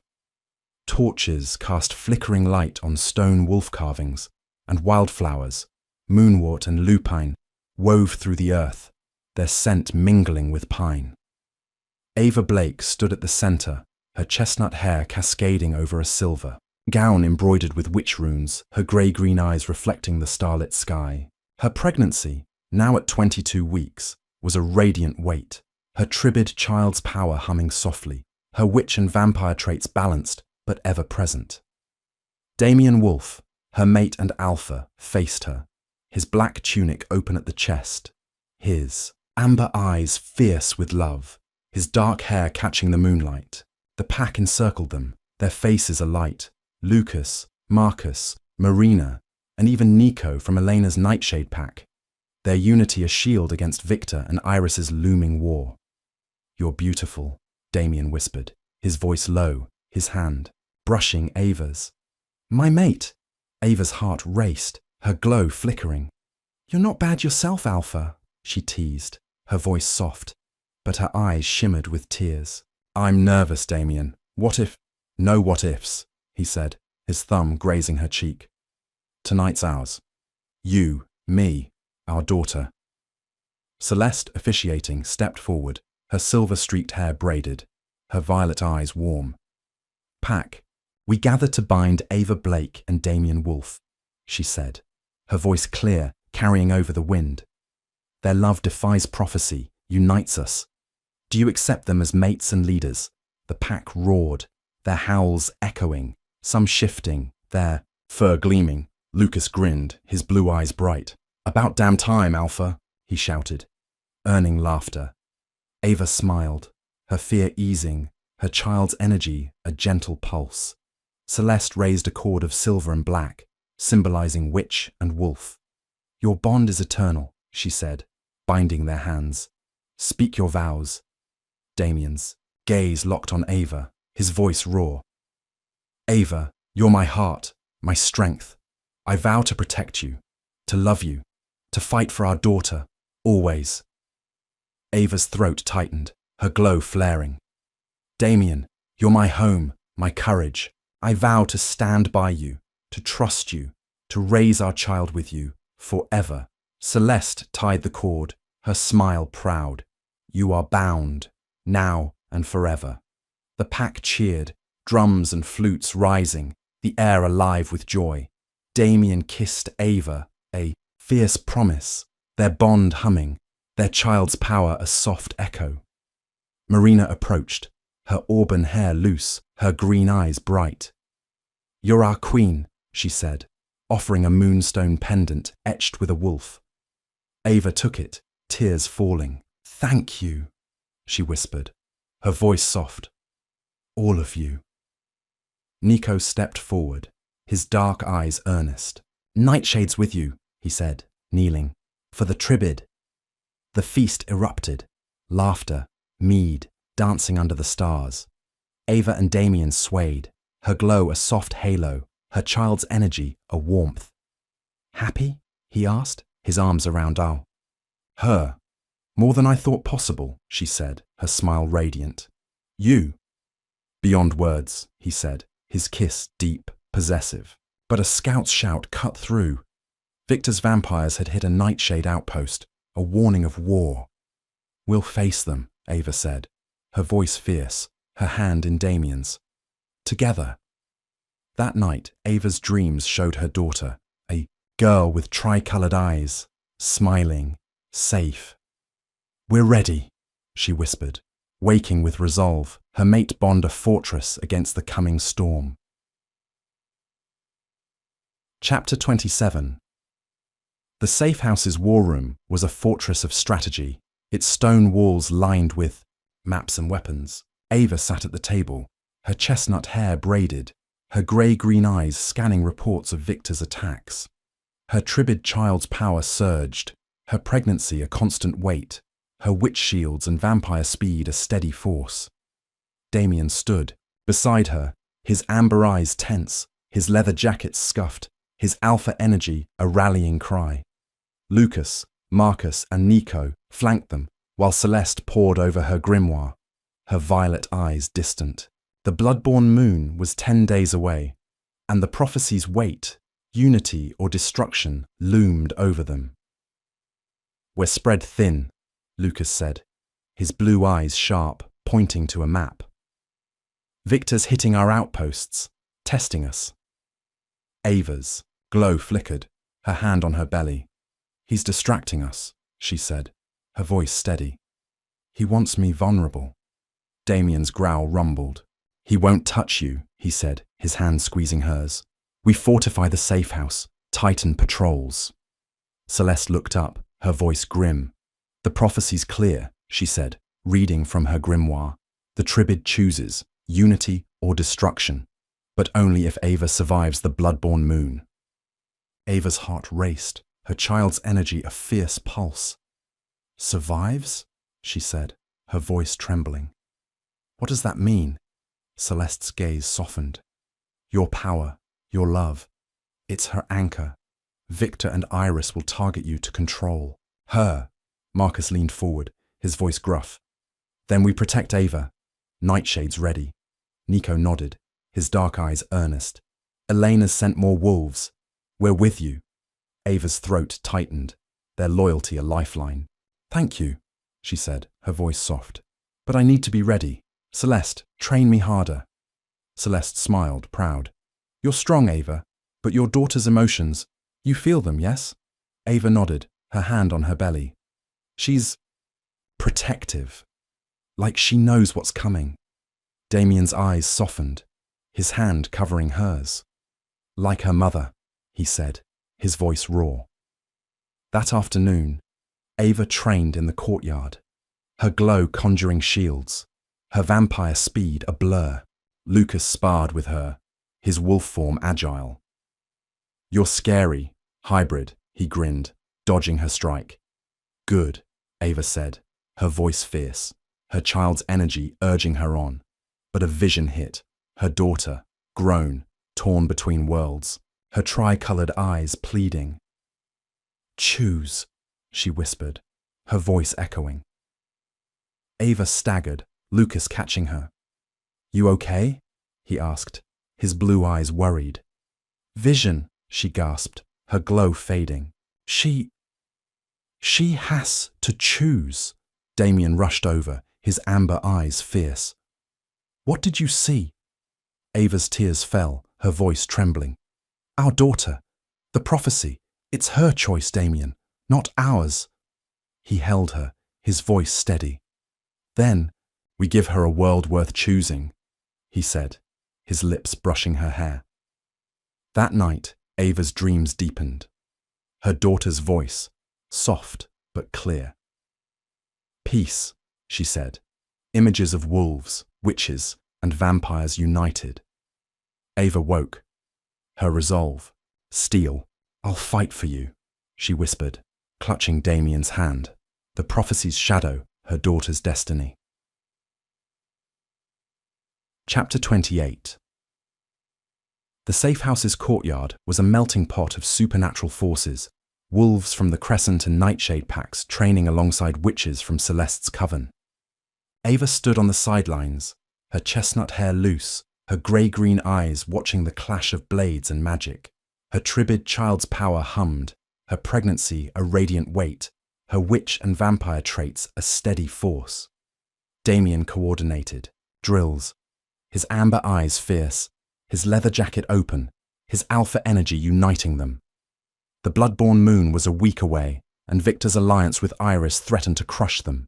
But a new hope emerged, a neutral vampire faction, led by Marcus, offering an alliance. They're here, Lucas said, his blue eyes sharp, nodding to a black SUV pulling into the courtyard. Vampires, smell like old blood. Ava's fangs ached, her vampire blood stirring. Can we trust them? She asked, her glow flickering. Damien's hand grazed her back, his voice low. Marcus hates Victor, he said. That's a start. Marcus, a tall vampire with silver hair and emerald eyes, stepped out, his black coat billowing. His second, Lila, followed, her brown eyes wary. Wolf, Marcus said, his voice smooth, his fangs hidden. You've got a war coming. We want in. Damien's growl rumbled. Why? He asked, his amber eyes narrowing. Vampires don't play nice. Marcus's gaze flicked to Ava, his nostrils flaring. The Tribid, he said, his voice low. Victor's tyranny threatens us all. Your child, she's a chance for balance. Ava stepped forward, her glow flaring. My daughter's not a tool, she said, her voice sharp. Why should I trust you? Marcus smiled, his eyes softening. Your father was my friend, he said, his voice quiet. Victor betrayed him. I won't let him destroy his legacy. Ava's heart raced, her father's crimson eyes flashing through her mind. You knew him? She asked, her voice trembling. He was a prince, Marcus said, his voice steady. A visionary. You're his daughter, bold, fierce, will fight for you. Celeste approached, her violet eyes wary. Vampires and witches don't mix, she said, her grimoire under her arm. Prove your loyalty. Lila stepped forward, her hands glowing with faint magic. I'm half witch, she said, her voice firm. We want peace, like your child. Ava's glow flickered, her child's energy approving. They're telling the truth, she said, her voice steady. We need them. Damien nodded, his hands squeezing hers. Welcome to the fight, he said, his voice gruff. But cross us, and you're dust. Marcus bowed, his smile wry. Noted, Alpha. That afternoon, Ava trained with Lila, her vampire speed matching Lila's, her witch shields blending with Lila's magic. You're strong, Lila said, panting. Your daughter, she'll change everything. Ava smiled, her heart full. I hope so, she said, her voice soft. But her dreams that night showed Victor's crimson eyes, Iris's silver glare, a moon bleeding red. We're coming, Ava whispered, waking with resolve, her alliance her daughter's shield. Chapter 29. The safe house's infirmary was a haven of herbs and candlelight, its stone walls a cocoon against the storm outside. Ava lay on a cot, her chestnut hair damp, her grey-green eyes wide with pain. Her pregnancy had reached its unnatural peak, her Tribid child's power a fire in her veins, her witch and vampire traits a steady force. Contractions gripped her, fierce and fast. Her labour triggered days before the blood-born moon.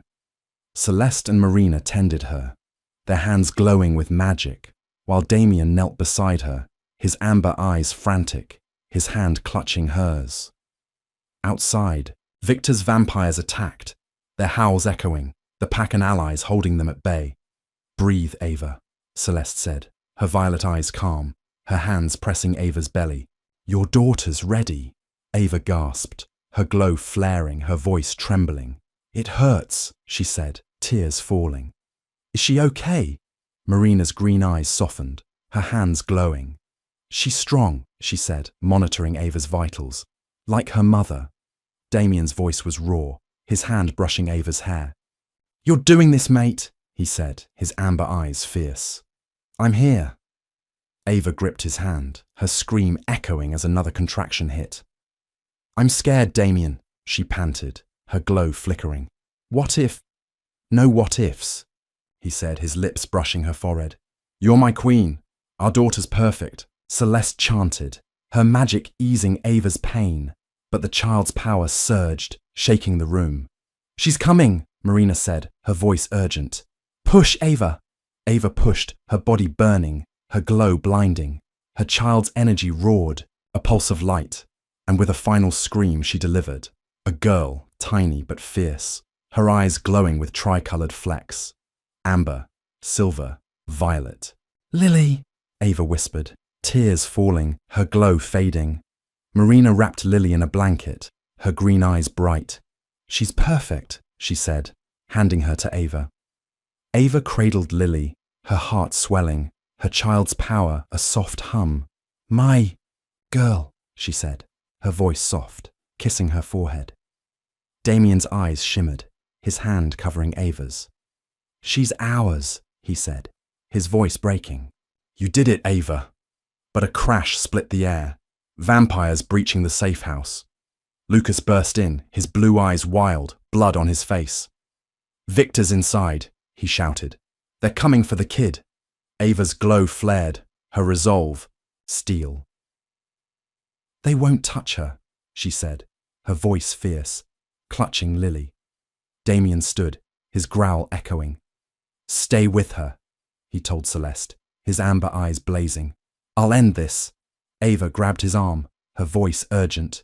Together, she said, her eyes meeting his. For Lily. He nodded, his kiss fierce. For Lily, he said, his voice raw. Ava's dreams had shown her daughter's destiny. Peace, not war, and she'd fight to make it real, even as Victor's shadow closed in. Chapter 30. The Safe Houses. Courtyard was a battlefield, its stone paths slick with blood, torches flickering under a stormy sky. Ava stood at the infirmary's door, her chestnut hair loose, her grey-green eyes fierce despite her exhaustion.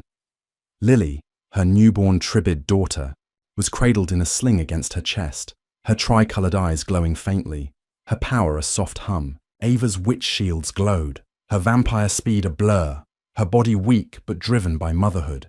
Damien fought in the courtyard, his black wolf form a blur, his growls echoing as he tore through vampires.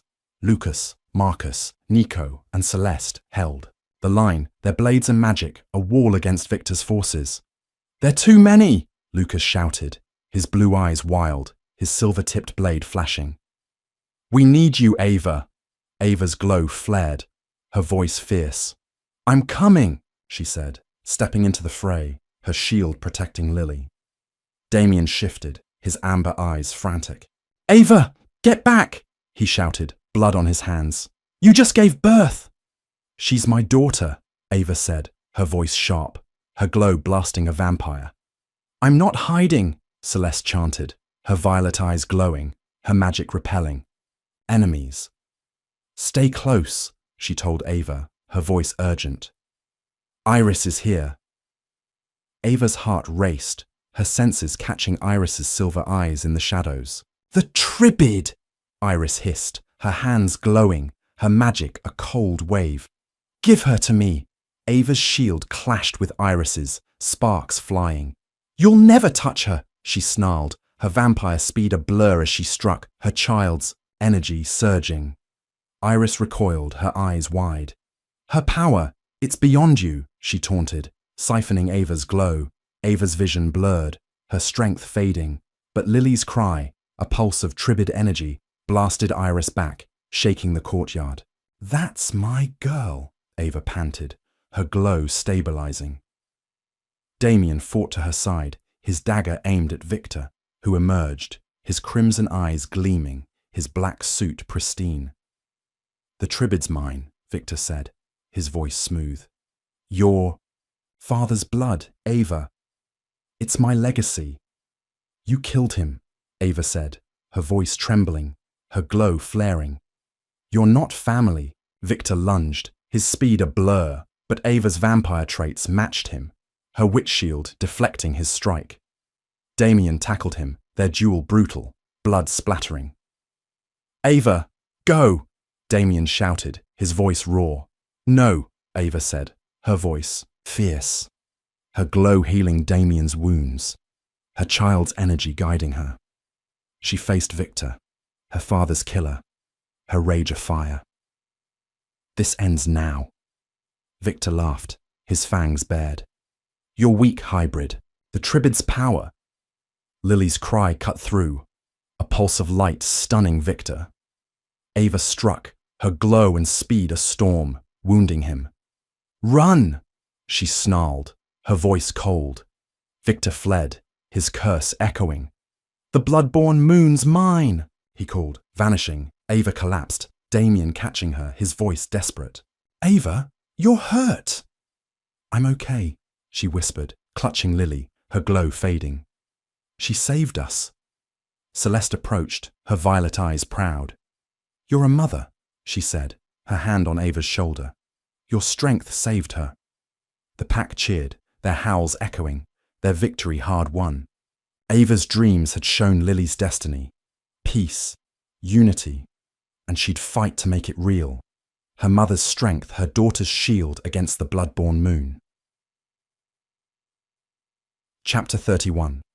The Crescent Pack's safe house in the Olympic Peninsula was a fortress braced for war, its stone walls reinforced with Celeste's wards, its courtyard a training ground for wolves, witches, and vampires. Ava Blake stood on the rooftop, her chestnut hair catching the wind, her grey-green eyes fixed on the horizon where a crimson moon, the blood-born moon, rose, casting an eerie glow. Her newborn daughter, Lily, slept in a sling against her chest, her tri-coloured eyes, amber, silver, violet, glowing faintly, her Tribid power a soft hum. Ava's witch shields and vampire speed were honed, but her body ached from childbirth, her strength driven by motherhood. Damien Wolf, her mate and alpha, joined her, his amber eyes tense, his leather jacket scuffed, his hand resting on her shoulder. "It's tonight," Ava said, her voice low, her glow flickering. "The blood-born moon. I feel her. Lilies. Stronger." Damien's hand tightened, his voice raw. "We're ready," he said, his gaze on the moon. "You, me, the pack. She's safe." Ava's throat tightened, her child's energy a fierce pulse. "Victor and Iris won't stop," she said, her voice trembling. "They want her power."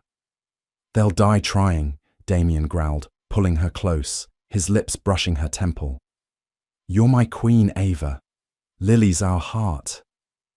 Lucas climbed the stairs, his blue eyes sharp, his silver-tipped dagger glinting.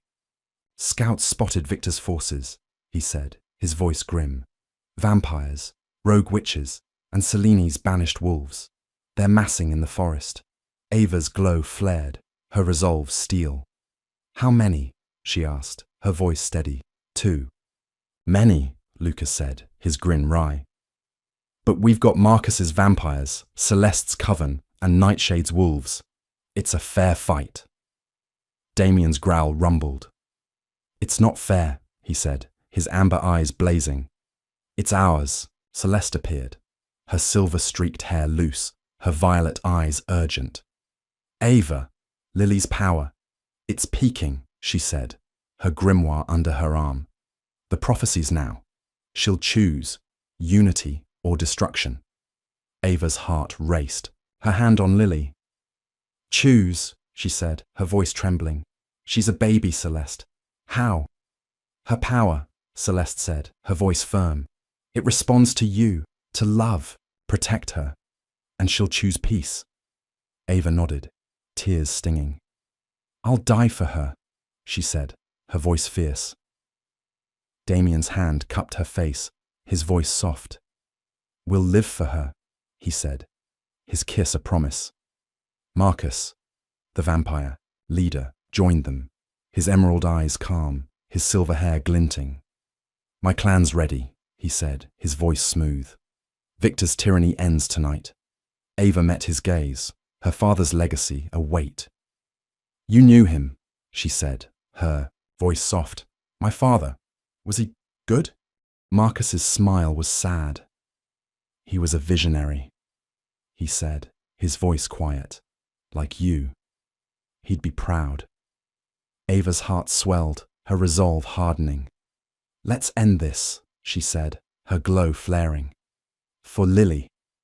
The pack gathered below, their howls rising, a symphony of defiance. Ava's dreams had shown Lily's destiny, peace, unity, and she'd fight to make it real, her mother's strength a shield against the gathering storm. Chapter 32, the forest clearing beyond the safe house, was a cauldron of chaos, its ancient pines casting shadows under the blood-born moon's crimson glow. Ava stood at the forefront, her chestnut hair braided, her grey-green eyes fierce. Lily cradled in a sling, her Tribid power a soft hum. Her witch shields glowed, her vampire speed ready, her body a weapon despite her exhaustion. Damien, in wolf form, flanked her, his black fur gleaming, his amber eyes blazing. Lucas, Marcus, Nico, and Celeste led their factions. Wolves, vampires, witches, their blades and magic a wall against Victor's army.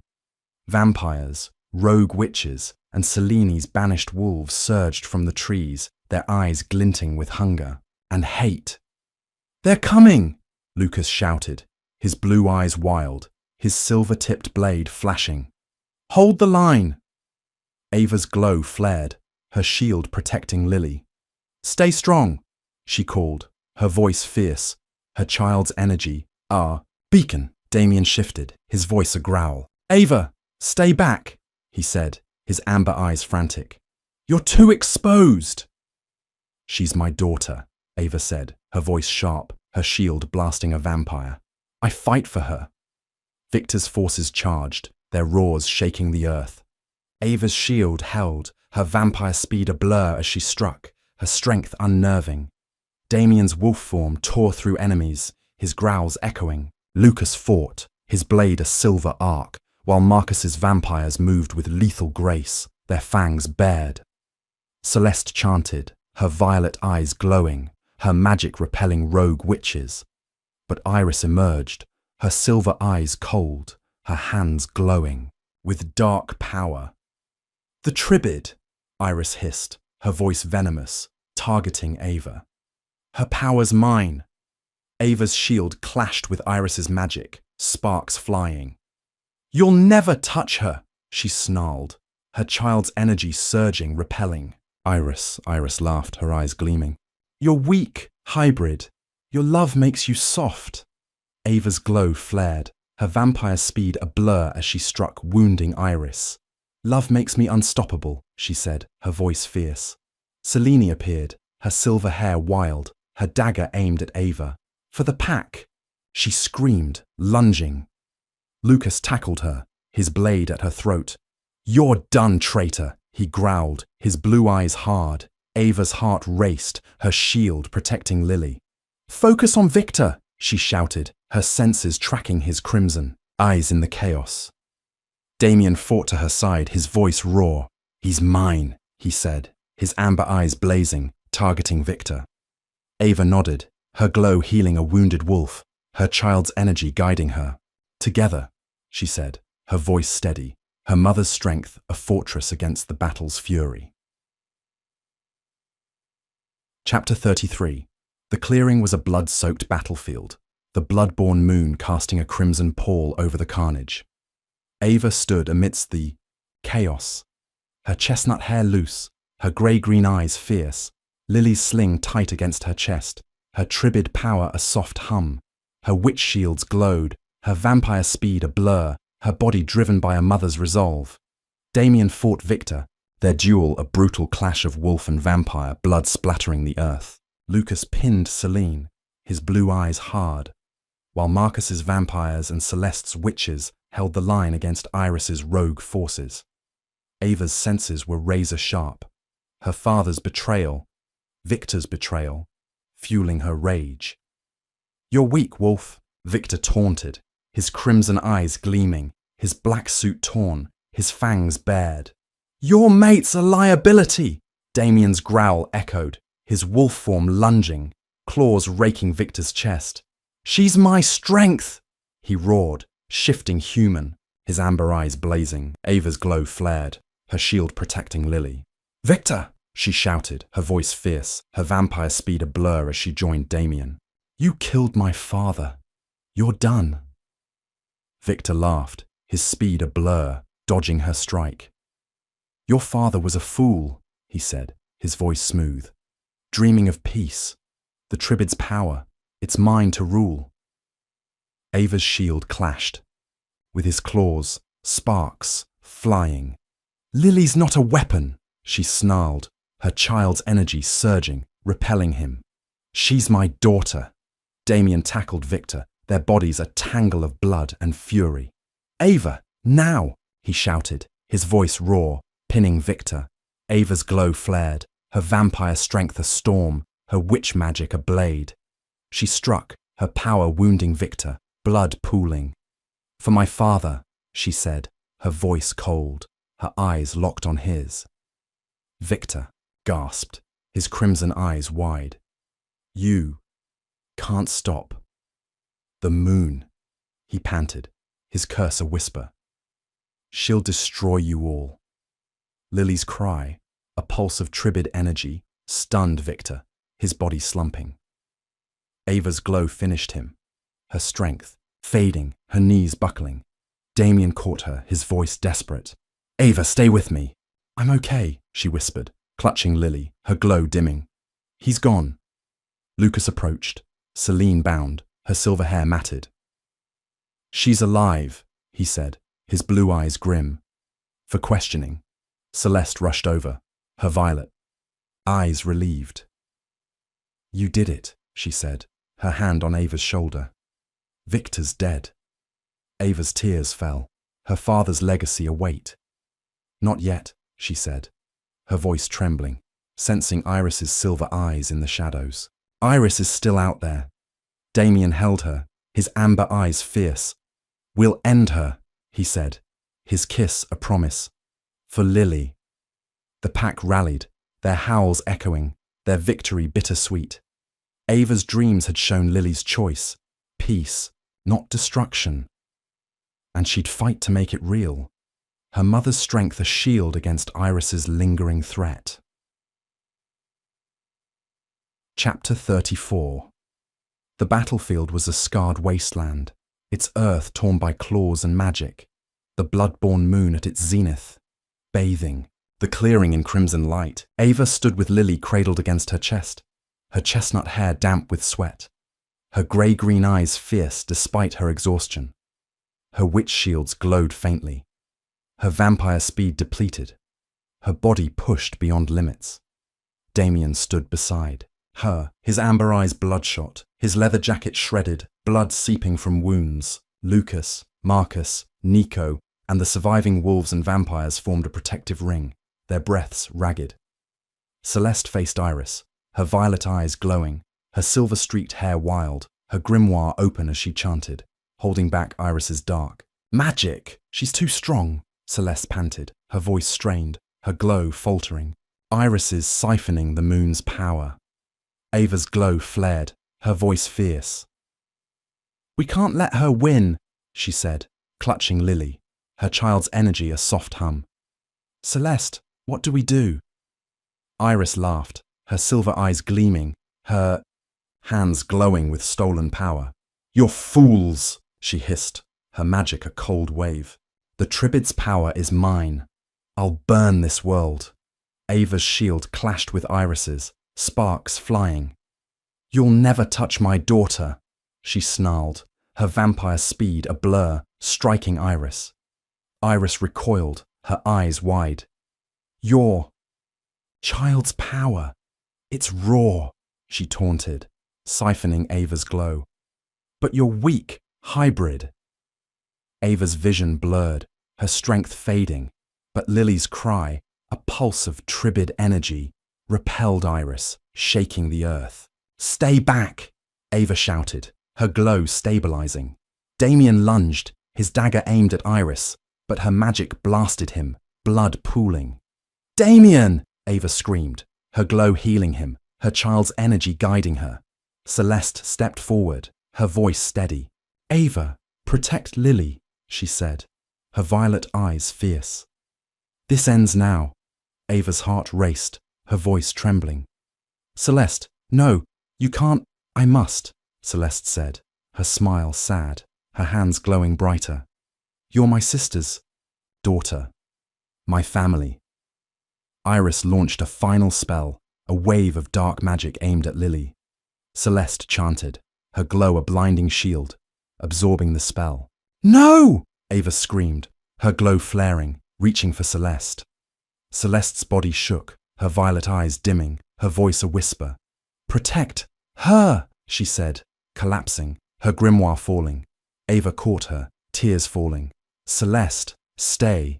With me," she sobbed, her glow healing. But Celeste's pulse faded, Iris staggered, her power broken, her silver eyes wide.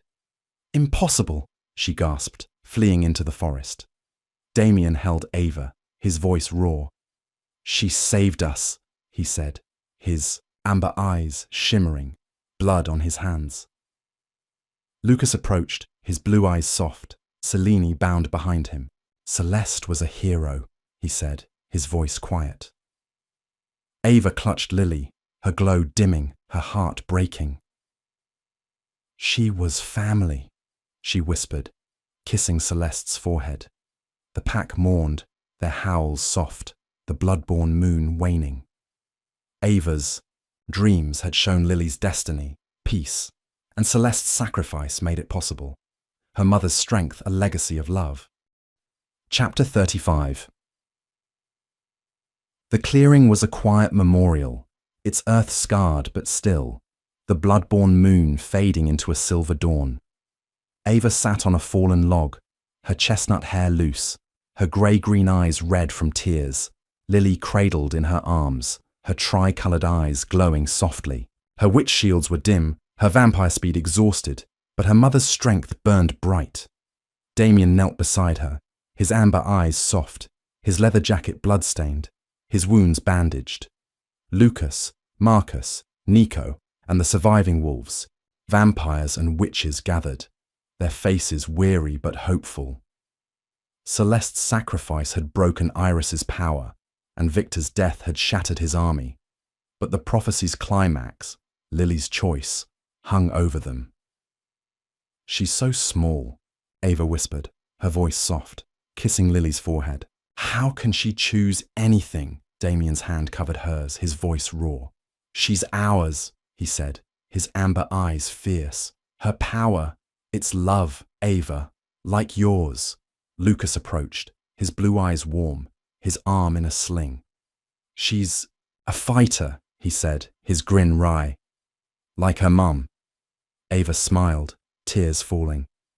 "Thanks, Lucas," she said, her voice soft. "For everything." Marcus stepped forward, his emerald eyes calm, his silver hair glinting. "The prophecies fulfilled," he said, his voice smooth. "Your daughter's power, it's unity, not destruction." Ava's heart raced, her glow flickering. "How do you know?" she asked, her voice trembling. Lily stirred, her tri-coloured eyes glowing, a pulse of light spreading. A vision washed over them, wolves, witches, vampires standing together, their eyes peaceful, a world balanced. "Peace," a child's voice whispered, soft but clear, Lily's power a beacon. Ava gasped, tears streaming. "She chose," she said, her voice breaking, clutching Lily. "She chose peace." Damien held them, his voice raw. "Our girl," he said, his kiss fierce, his amber eyes shimmering. Nico knelt, his dark eyes earnest. "Nightshade pledges." "Loyalty," he said, his voice steady. "To the Tribid." Marcus nodded, his smile soft. "My clan follows," he said, his voice quiet. "For your father's legacy." The surviving rogue witches, their silver eyes dim, surrendered, awed by Lily's vision. "We were wrong," one whispered, kneeling. "She's hope." Ava's glow flared, her resolve steel. "We'll build that world," she said, her voice fierce, standing with Damien. "For Lily." The pack howled, their voices a symphony, the dawn a promise. Ava's dreams had shown Lily's destiny, unity, and her choice made it real. Her mother's strength, Celeste's sacrifice, and Damien's love, her daughter's foundation for a new world. Chapter 36. The Olympic Peninsula's safe house stood, as a beacon of resilience, its stone walls bathed in the soft light of a new dawn. Ava Blake sat in the courtyard, her chestnut hair loose, her grey-green eyes reflecting the golden sky. Lily, her newborn Tribid daughter, cooed in her arms, her tri-coloured eyes, amber, silver, violet, sparkling with a gentle power that had chosen peace under the blood-born moon. Ava's witch shields and vampire speed were dormant, her body, recovering from childbirth and battle, but her mother's strength burned bright. Damien Wolf, her mate and alpha, leaned against a carved wolf statue, his amber eyes warm, his leather jacket patched, his scars a testament to their victory over Victor and Iris. The Crescent Pack, Nightshade wolves, Marcus's vampires, and the surrendered rogue witches mingled, their voices a hopeful hum as they rebuilt. "It's quiet," Ava said, her voice soft, kissing Lily's forehead. "Too quiet after everything." Damien smiled, crossing to her, his hand brushing her cheek. "Peace suits you, mate," he said, his voice low. Lily too. Ava's heart swelled, her glow flickering. "She's perfect," she said, her eyes shimmering. "But I keep waiting for the next threat." He knelt, his amber eyes steady. "Let it go, Ava," he said, his hand covering hers. "You saved her. You saved us." Lucas sauntered over, his blue eyes bright, his arm healed, a grin on his face. "She's a charmer," he said, nodding at Lily. "Already got the pack wrapped around her finger." Ava laughed, her tension easing. Like her Uncle Lucas, she teased, her voice warm. Thanks for watching our backs. Always, Lucas said, his grin softening. Your pack, Ava. Queen, even. Marcus, the vampire leader, approached, his emerald eyes calm, his silver hair glinting. The clans are settling, he said, his voice smooth. Your daughter's vision. It's changed us. Ava met his gaze, her father's legacy, a quiet weight. You think it'll last? She asked, her voice soft. This unity? Marcus's smile was wistful. Your father dreamed of it, he said, his voice quiet. Lily's made it real, but peace needs work. Nico, Nightshade's emissary, joined them, his dark eyes earnest. Eleanor's pledged resources, he said, his voice steady. We're rebuilding together. Ava's throat tightened, their loyalty a lifeline. Thank you, she said, her voice soft. All of you. Marina, the healer, approached, her auburn hair braided, her green eyes bright. Lily's healthy, she said, her voice warm, checking the baby's pulse. Her power's stable, but it'll grow. Ava's heart raced, her glow flickering. Grow, she said, her voice trembling. Is that dangerous? Marina's smile was gentle. Not with you, she said, her hand on Ava's. You're her anchor. Damien's arm wrapped around Ava, his voice fierce. We'll guide her, he said, his amber eyes locked on Lily. Together. That afternoon, Ava walked the safe house's gardens, Lily asleep, her thoughts on Celeste's sacrifice. I miss you, she whispered, tears falling, her glow a soft tribute. The pack's unity was her daughter's legacy, but Ava vowed to nurture it, her mother's strength a promise for a new dawn. Chapter 37. The safe house's council chamber was a solemn space, its wooden table carved with wolf, witch, and vampire sigils, a symbol of the fragile alliance. Ava sat at its head, her chestnut hair braided, her grey-green eyes steady, Lily cradled in a sling, her Tribid power a soft hum. Her witch and vampire traits were quiet, her body healing, but her resolve was iron. Damien sat beside her, his amber eyes sharp, his black shirt crisp, his alpha energy grounding. Marcus and Nico represented vampires and wolves, while Lila, the half-witch from Marcus's clan, stood for Celeste's coven, her brown eyes wary. The council of three, wolf, vampire, witch, was Ava's vision, a structure to maintain Lily's. Peace. We're here to build, Ava said, her voice clear, her glow flickering. Lily's vision, unity, starts with us. Damien's hand squeezed hers, his voice low. She's right, he said, his amber eyes scanning the room. No more wars, no more betrayal. Marcus leaned forward, his emerald eyes calm. My clan agrees, he said, his voice smooth. But vampires need assurances, hunting rights, neutral zones. Ava nodded, her voice steady. Fair, she said, her eyes meeting his. Wolves need the same. Nico? Nico's dark eyes narrowed, his voice gruff.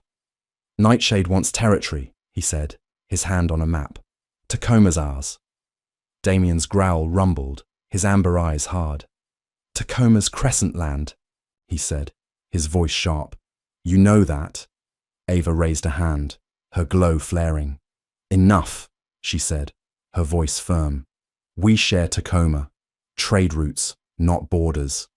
Nico frowned, but nodded. Elena'll accept that, he said, his voice reluctant. For the Tribid.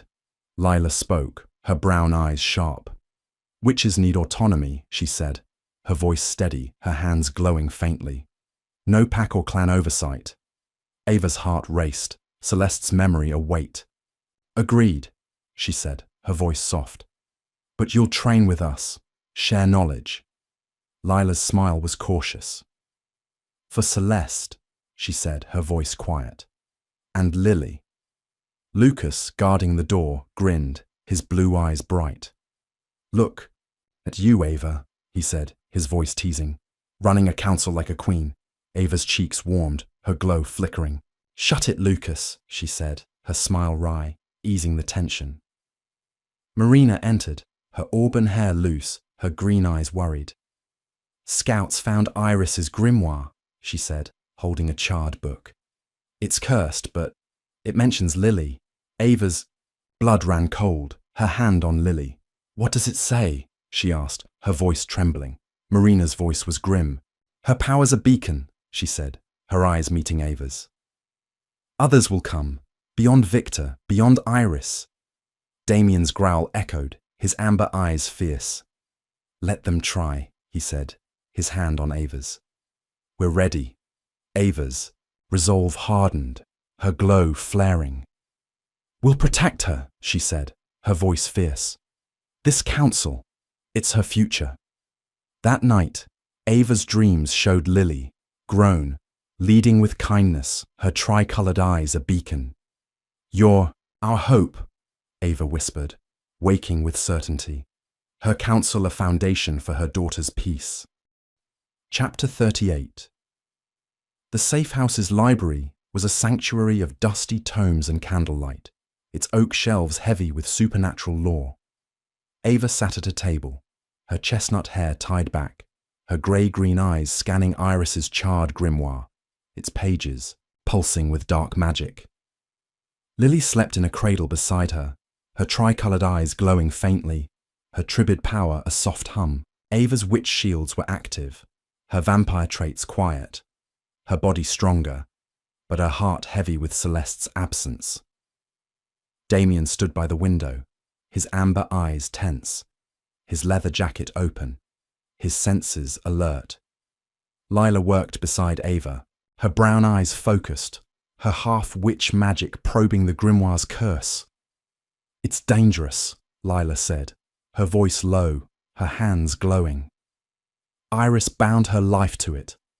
Opening it risks her return. Ava's glow flickered, her hand on Lily. "Return?"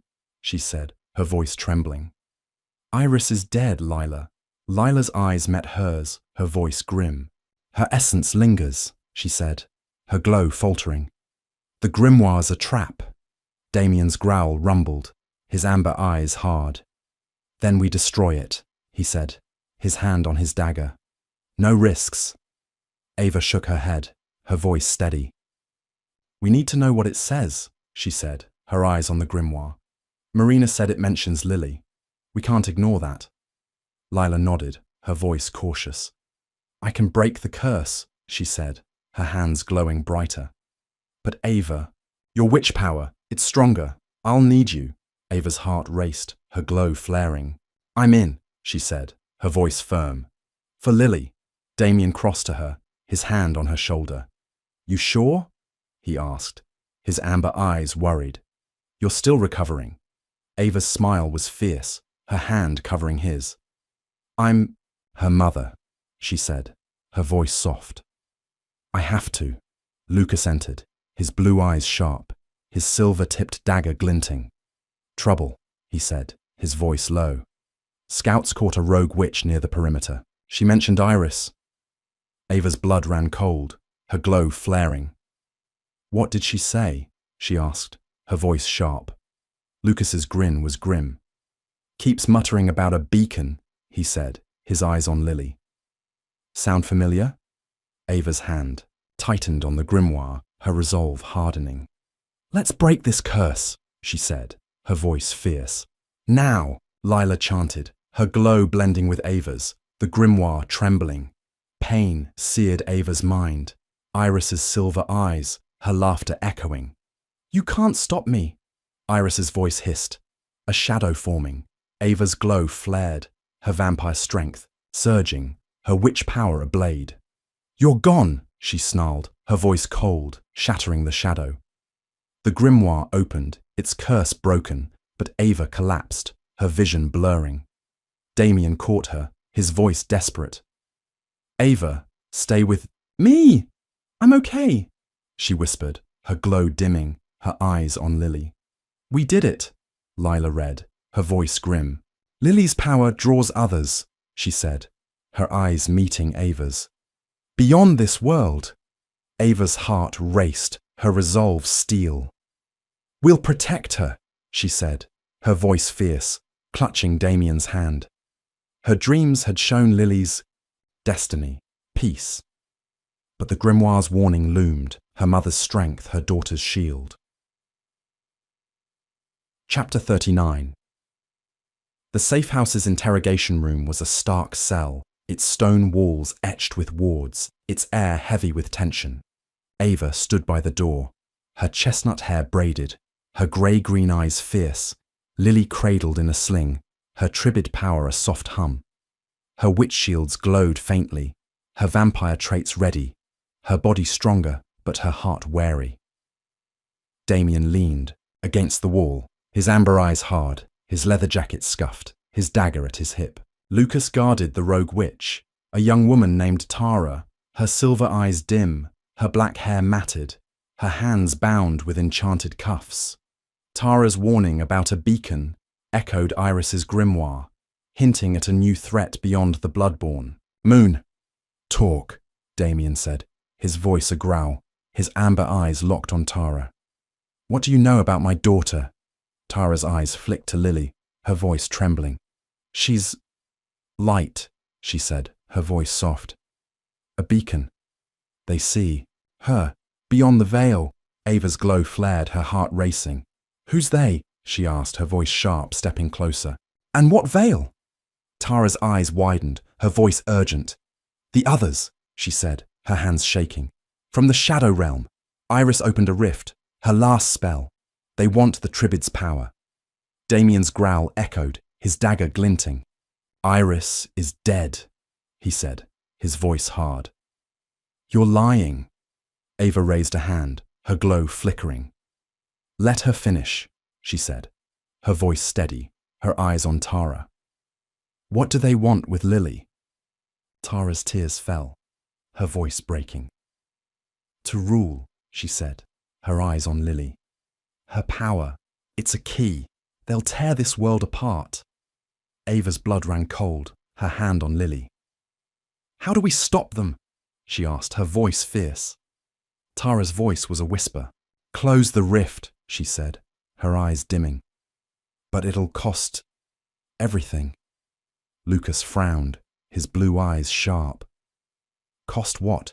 He asked, his voice low, his dagger ready. Tara's gaze met Ava's, her voice soft. A life, she said, her tears falling. A mother's love. Ava's heart stopped, her glow flaring, her body trembling. No, she said, her voice fierce, clutching Lily. I won't lose her. Damien's arm wrapped around her, his voice raw. You won't, he said, his amber eyes blazing. We'll find another way. Tara slumped, her voice faint. I'm sorry, she said, her eyes closing. I ran, but they're coming. Marina entered, her auburn hair loose, her green eyes worried. She's fading, she said, checking Tara's pulse. A curse, self-inflicted. She won't last. Ava's tears fell, her glow healing Tara, but it was too late. Thank you, she whispered, her voice soft as Tara's pulse stopped. Outside, Ava faced Damien, her voice trembling. A rift, she said, her eyes searching his. What, if she's right? We'll close it, he said, his hands framing her face, his kiss fierce. You're not sacrificing anything, Ava. Lucas joined them, his blue eyes grim. Scouts found a disturbance, he said, his voice low. Near the battlefield, it's unnatural. Ava's resolve hardened, her glow flaring. We end this, she said, her voice fierce, clutching Lily. Her dreams had shown Lily's peace, but Tara's warning loomed, her mother's strength, her daughter's only hope. Chapter 40. The Battlefield. Clearing was a haunted scar, its earth blackened, its air heavy with a cold, unnatural hum. Ava stood at its edge, her chestnut hair loose, her grey-green eyes fierce. Lily cradled against her chest, her Tribid power a soft hum. Her witch shields glowed, her vampire speed ready, her body a weapon despite her exhaustion. Damien stood beside her, his amber eyes tense, his leather jacket patched, his silver-tipped dagger glinting. Lucas, Marcus, Nico, Lila and Marina flanked them, their weapons and magic a shield. A rift, a shimmering tear in reality, pulsed in the clearing's center, its shadows whispering. Iris's final spell, a gateway to the others. It's real, Ava whispered, her glow flickering, her hand on Lily. Tara was right. Damien's growl rumbled, his amber eyes locked on the rift. We close it, he said, his voice fierce. No one touches our daughter. Lila's brown eyes glowed, her half-witch magic probing the rift. It's unstable, she said, her voice low. Lily's power, it's drawing them. Ava's heart raced, her glow flaring. How do we stop it? She asked, her voice sharp, her eyes on Lila. Lila's voice was grim. A blood sacrifice, she said, her eyes meeting Ava's. Yours, Ava. Your hybrid blood can seal it. Ava's blood ran cold, her hand tightening on Lily. No, she said, her voice trembling. There's another way. Damien's arm wrapped around her, his voice raw. You're not dying, he said, his amber eyes blazing. We'll fight them. Lucas stepped forward, his blue eyes sharp. Let's try magic first, he said, his dagger ready. Lila, can you and Ava contain it? Lila nodded, her glow flaring. With Lily's power, maybe, she said, her voice steady. Ava, you ready? Ava's resolve hardened, her glow blending with Lila's, their magic a shield around the rift. Shadows lunged, formless, hungry, their whispers chilling. The Tribid, they hissed, reaching for Lily. Ava's shield flared, her vampire speed a blur, repelling them. Stay back, she snarled, her child's energy surging, a pulse of light stunning the shadows. Damien fought, his dagger slashing, his growl echoing. Keep going, Ava, he shouted, his amber eyes fierce. Marina chanted, her green eyes glowing, healing wounds, while Marcus and Nico's forces held the perimeter. But the rift widened, shadows pouring out, their power overwhelming. Ava's vision blurred, her strength fading, but Lily's cry, a pulse of Tribid energy, stabilized the rift, her tri-colored eyes glowing. You're my strength, Ava whispered, her glow flaring, sealing the rift with Lila's magic. The rift closed, the shadows gone, the clearing still. Ava collapsed, Damien catching her, his voice desperate. Ava, you did it! I'm okay, she whispered, clutching Lily, her glow dimming. She saved us. Marcus approached, his emerald eyes relieved. The rift's gone, he said, his voice smooth. Your daughter, she's a miracle. Ava's tears fell, her resolve steel. She's our future, she said, her voice fierce, kissing Lily's forehead. The pack howled, their voices a symphony, the dawn a promise. Ava's dreams had shown Lily's peace, and her choice sealed it. Her mother's strength, Damien's love, and their allies' unity, her daughter's legacy for a new world.